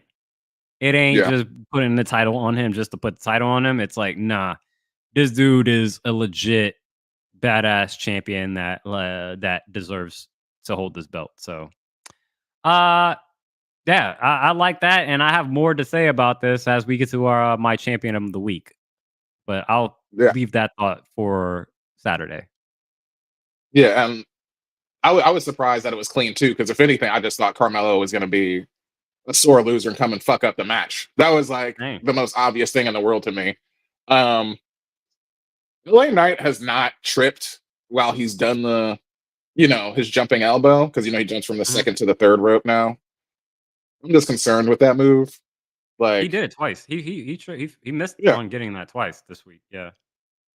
I'm concerned with that because you're jumping. It's a small jump, but you're jumping backwards. You know what I'm saying? And Mhm. he's not looking at his feet, or I don't think he is. He doesn't look like he is. So every time he does that, I'm just kind of uneasy about. It's a great looking move, but even I would just rather you just do a regular top rope. Just Would do you be LA less Knight, and concerned if he then was in his 30s or younger? yes, yes, I would. I say it's just the If this fact is that he's a Ricochet, 40-year-old man just jumping two yes, levels. Okay, because Jacob yes, Fatu does it, and he's way bigger. yeah. It's only because LA Knight is just now in his like, well, this is his prime of his career, definitely, but he's not in the prime of his life. Yeah. So physically, I mean, so it's just a like that's me Yeah. breaking kayfabe concern. Like I'm just like, all right, I hope he's like just really good at balancing that, Don't or hurt if he just yourself. practices that all Yeah. the time. Um, Don't hurt yourself. yeah, I can go on forever about Andrade's fucking Judas effect or like whipping like elbow Yeah. because that was another point in the match where these refs have been off. Like this is a forgivable one. This is definitely a kayfabe like slightly slow to the count, but he wasn't like way off. Where he hits him with the spinning back elbow, and LA Knight kicks him up, and you know how refs cuff they cup the three, and it was like one of those where it was still believable. It's in that same 0.05 second time frame, but he just pulled it at the last second where I'm like, Yeah. if you gave your full force to it, that's a three right there. We're That's a looking at a three. new It's a wrap. champion. That's a three. So that was the only other thing I had to say about that. This is I'm what sure. happens. Like, go ahead. No, no. Last thing I was gonna say. I'm sure Carmelo will let Andrade hear about it like next week. He'll be the next one up to get in LA Knight's face. So I mean, Carmelo he hit him up about it already. You didn't see the backstage segment? I guess I did not. Clearly, I did not. No, missed Oh that. yeah. There's a whole backstage segment. Yeah, that's my champion of the week. So I will bring that up when we get to Okay, Saturday. But hang on to that. I'll leave you in anticipation. But what I was gonna say about your ref comment was this is why we haven't gone to 4K yet in wrestling. Yeah.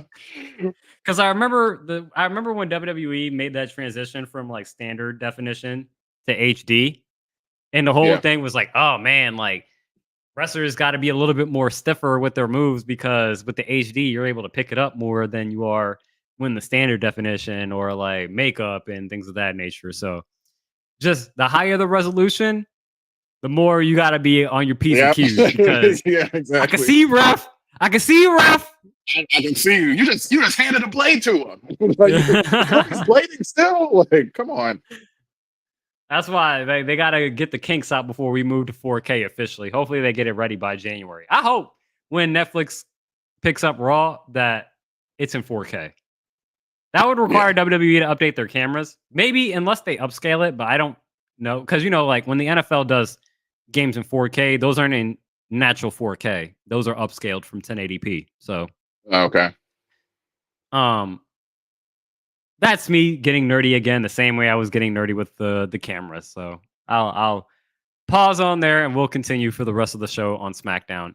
I have two shakes and you have one. I'll let you take the easy one. Yeah. I think yours is easier What? to get through. Yeah. Okay. Yeah. Vinci taking out his frustration on Apollo Cruz again, or not again, but losing again, and then just Yeah. immediately snapping on him.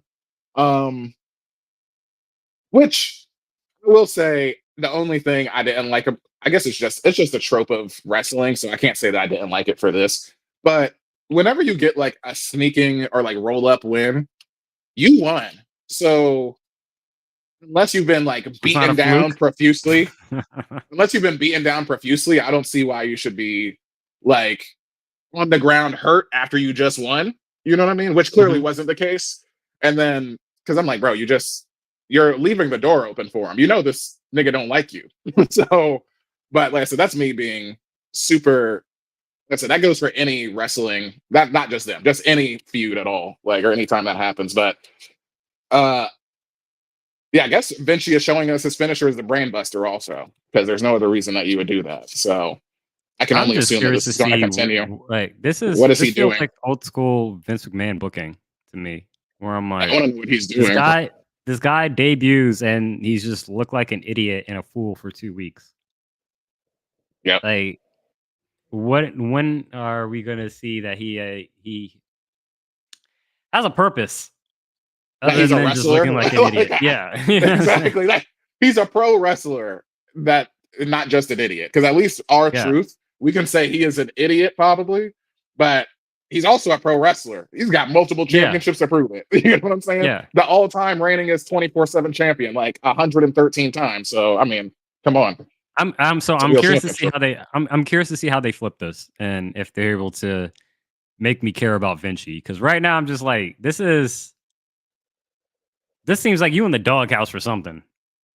Yeah, Maybe it's the Tiffany Stratton thing. I don't know. I agree. It's like, or like the positive side to look at it is like, all right, well, we got some space, you know, and you're just letting those guys get out there that don't usually get out there. It's not like Apollo has been in the front of WWE television ever since like his US title reign, and he was being Nigerian. Remember when he came I out mean, there I with like Dada what he was Kato and doing shit? with Baron Corbin. Where's Baron Corbin in all this? Like, uh, we'll see. We'll see how this plays Yeah, out. I'm just yeah, curious to see that's it how for they my gonna shake. flip it because right now this is just like a regular kind of Vince McMahon storyline of just like, hey, here's somebody that we built all this anticipation up, and then we bring him out, and then he's just a jobber. Not even mid card. You're a jobber. Literally. So Man, let me I hate tee to this put up that. for you. Like, what noise was Tama Tonga making? How would you describe that? Like, what I animal is have that? no What is? idea. I read I have that and I was no like, idea, bro. Like I was watching that promo and I just had the biggest smile on my face, trying not to laugh mhm. and like listen to him. But I'm just like, yo, this guy is it's hilarious. It's hilarious. It's so cartoonish. I kind of like it though. It's hilarious to me with the whatever he does. I Yeah. don't know what he does. That shit is hilarious to me. So at least you doing better than your brother, bro. No, absolutely. It's not even Tangaloa, a club. I don't know what No. Tangaloa just there.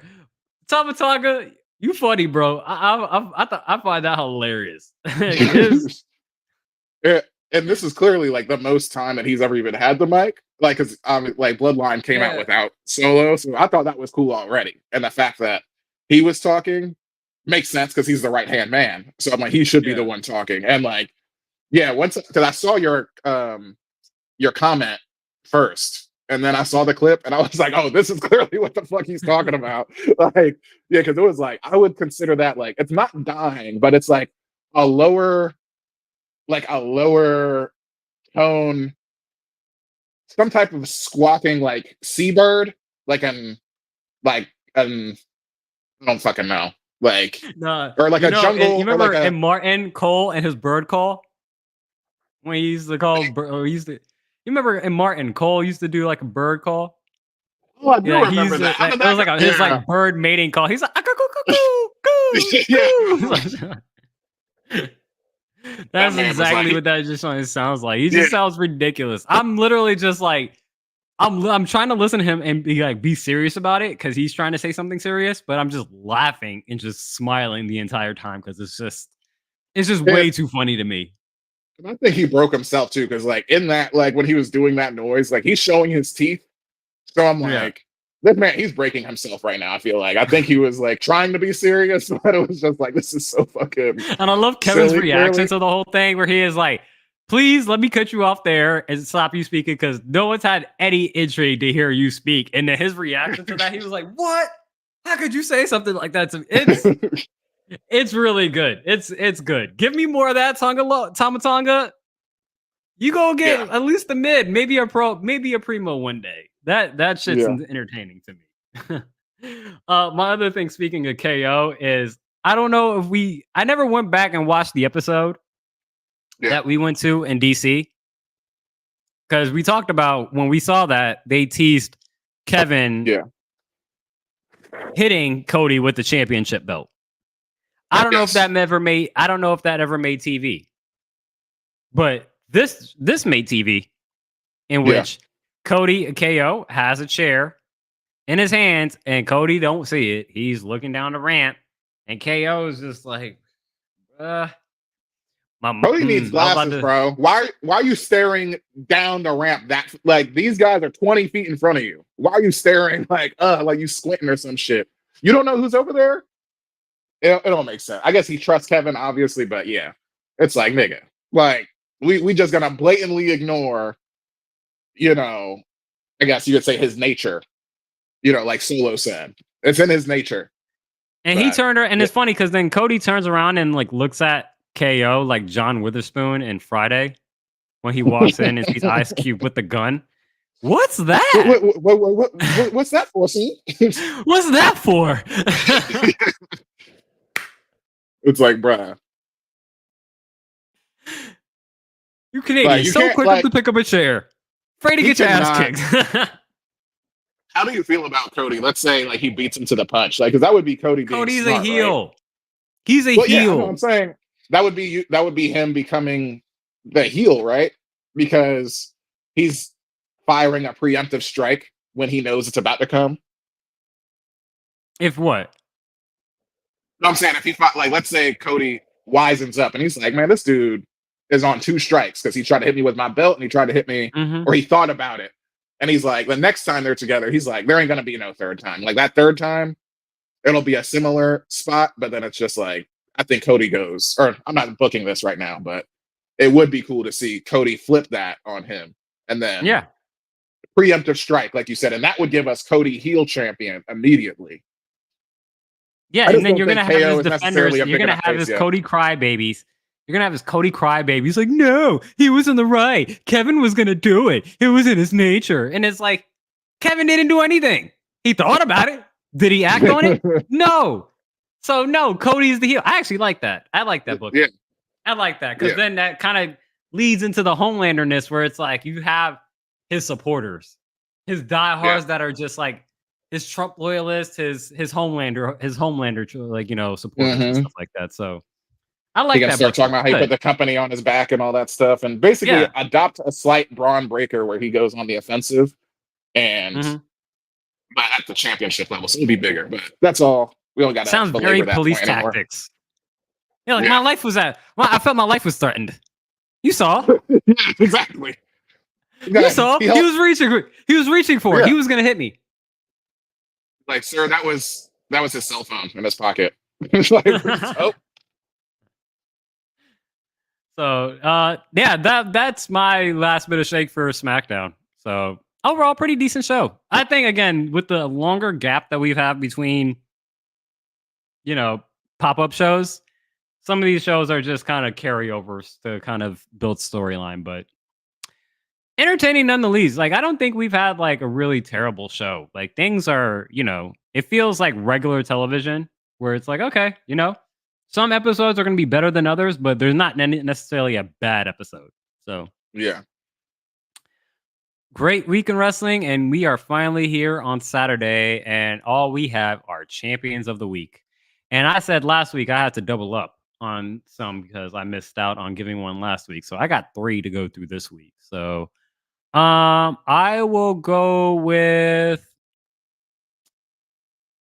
the easy one, and she doesn't need this belt, but she's gonna get this belt regardless.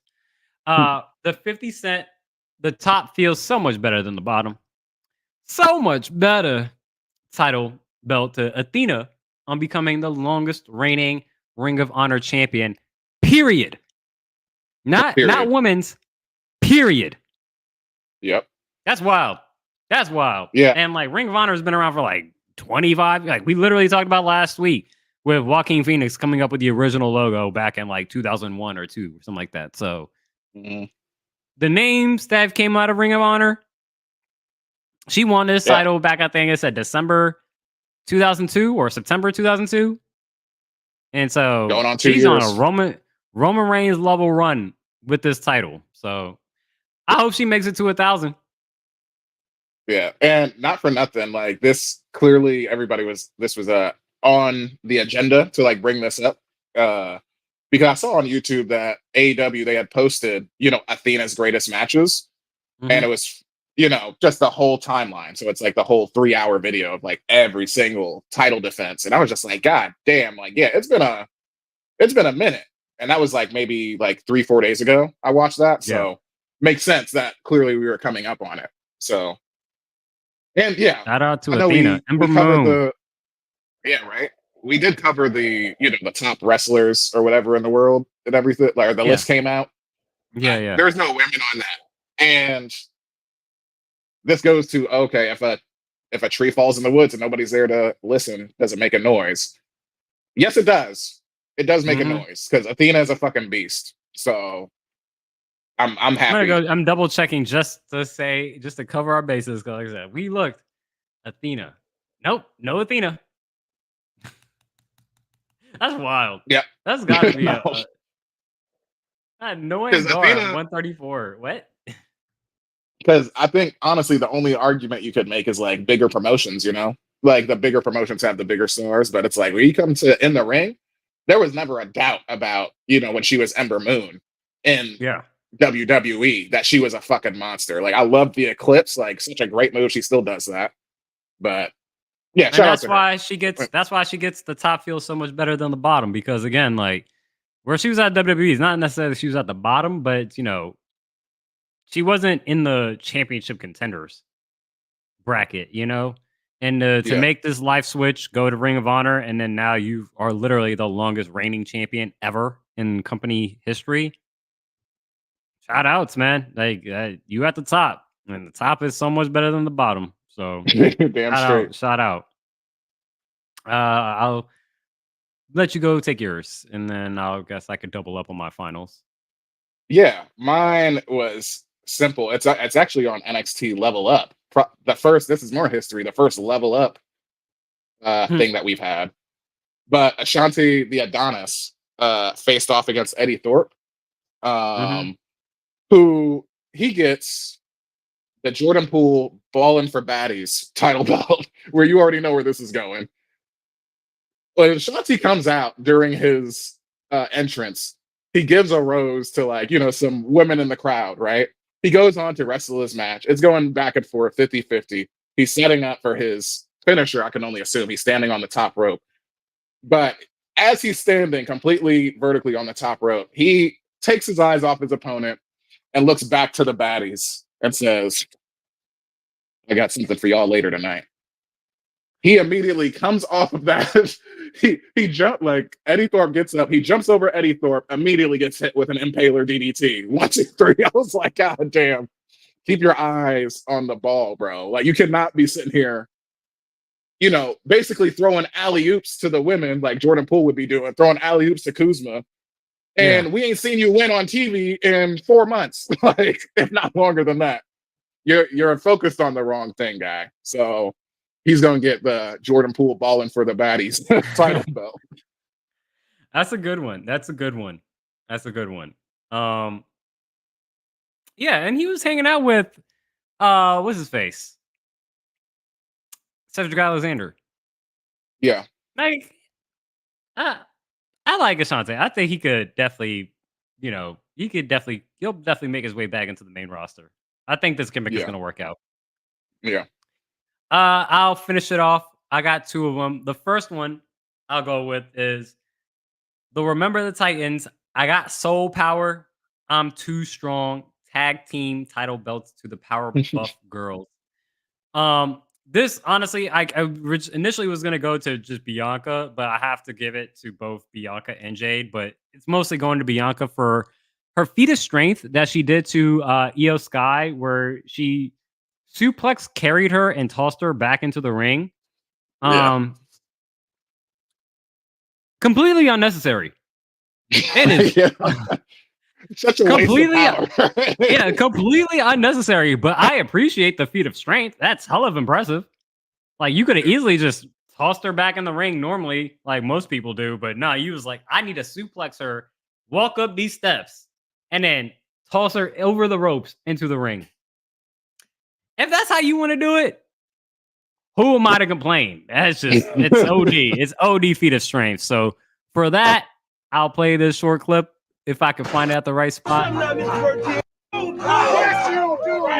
ask you something. The question is that I got some power you got. Let me ask you something, Mr. Campbell. What kind of power you got? Oh, man, you know I got some soul power. What kind of power you got? What kind of question is that? I got soul power. Yes, you do. Right on, let me ask you something now, Mr. Bertier. Yes. How strong are you? I'm too strong. What? I'm too strong. Too strong. Right on, I want a victory. Oh, She did not get a victory, but nonetheless, Yeah, did not. nonetheless, impressive feat of strength, and that's how I feel when I see Bianca Jay together. It's just like they're like Julius and Gary Bertier to me. It's just like, bro, Yeah. how strong are you? What kind of power you got? I got soul power. How strong Yeah, are they you? should Bro? be I'm hyping each too other strong. like that. You know what I'm saying? Strong side, left side, like all that. Like they each other's hype men. So shout out to the Power Buff girls. You guys are the Remember the Titans. I got soul power. I'm too strong title belts for this week. And my final title belt, I had a hard time coming up with the actual like what would be a good reference for this, but the only reference I could come up was already taken. And so this is from the unofficial sponsors, 6 trophies. They're sponsoring us. That's funny. The Dominic Toretto, I live my life a quarter mile at the time, custom 6 trophies title belt to Carmelo Hayes. For those that don't know, 6 Trophies is a podcast with our favorites, Shea Serrano and Jason Concepcion. They talk Jason, about yeah. basketballs, and they give out 6 pop culture themed trophies, similar to what we do championships, champions of the week. This belt, the Dominic Toretto, goes to the person whoever made it a short-term decision with regards to future consequences. And that goes to Carmelo Hayes, because you say you didn't see it, but I highly recommend you look up the clip. Because it was actually entertaining. Yeah. But Carmelo Hayes, what backstage Andrade after the match with LA Knight is, recovering and stuff like that. Carmelo Hayes just walks up to him, starts talking shit, and says, yo, just put the fries in the bag, bro. You're washed. Which immediately gets Andrade to just mushmouth this man in the face and start whipping his ass behind the back. Not back, but in the backstage area, and he's tossing him. The scrap was actually really nice scrap. Usually backstage scraps are kind of like, oh, bring it up, and some of that happened. Yeah. And some of that happened, but the scrap doesn't really look like that real of a scrap. This looked like a legitimate scrap. So, definitely check out the segment because it played off really well. That line really played off well with social media and everything. About like you wash, bro. Just put the bag. He said he literally said like put the fat fries in the bag. You wash, bro. I was like, damn, that is so disrespectful. You definitely got an ass whooping coming, and so that's why he gets the Dominic Toretto. I live my life a quarter mile at a time because again, short term decision making without regards to any future consequences. Because you say some shit like that to somebody, an ass whooping is coming your way pretty fast. So, and not to mention that's Andrade, and that nigga don't like you. Like y'all spent the last month and a half not fucking with each other, like literally. Wait, you brought it up. You brought it up a few weeks ago with the bar.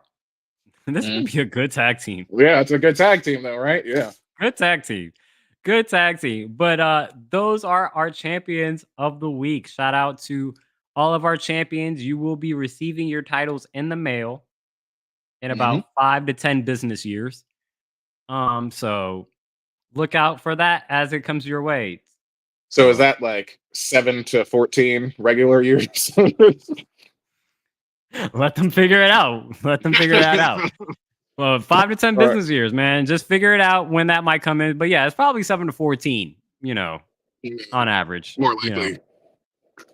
I think that sounds like maybe 10 to 20 if that's the math plays out. It's either 7 to 14 or 10 to 20 business years.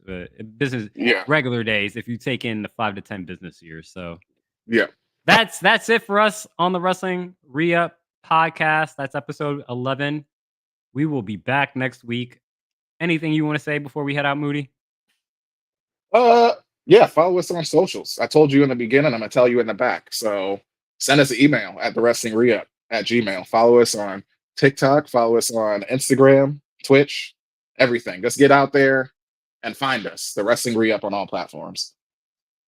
For sure. And I got nothing else I had to add, so I'm just gonna call it another episode. Another stellar episode from us. We'll be back next week. Peace, y'all. Peace.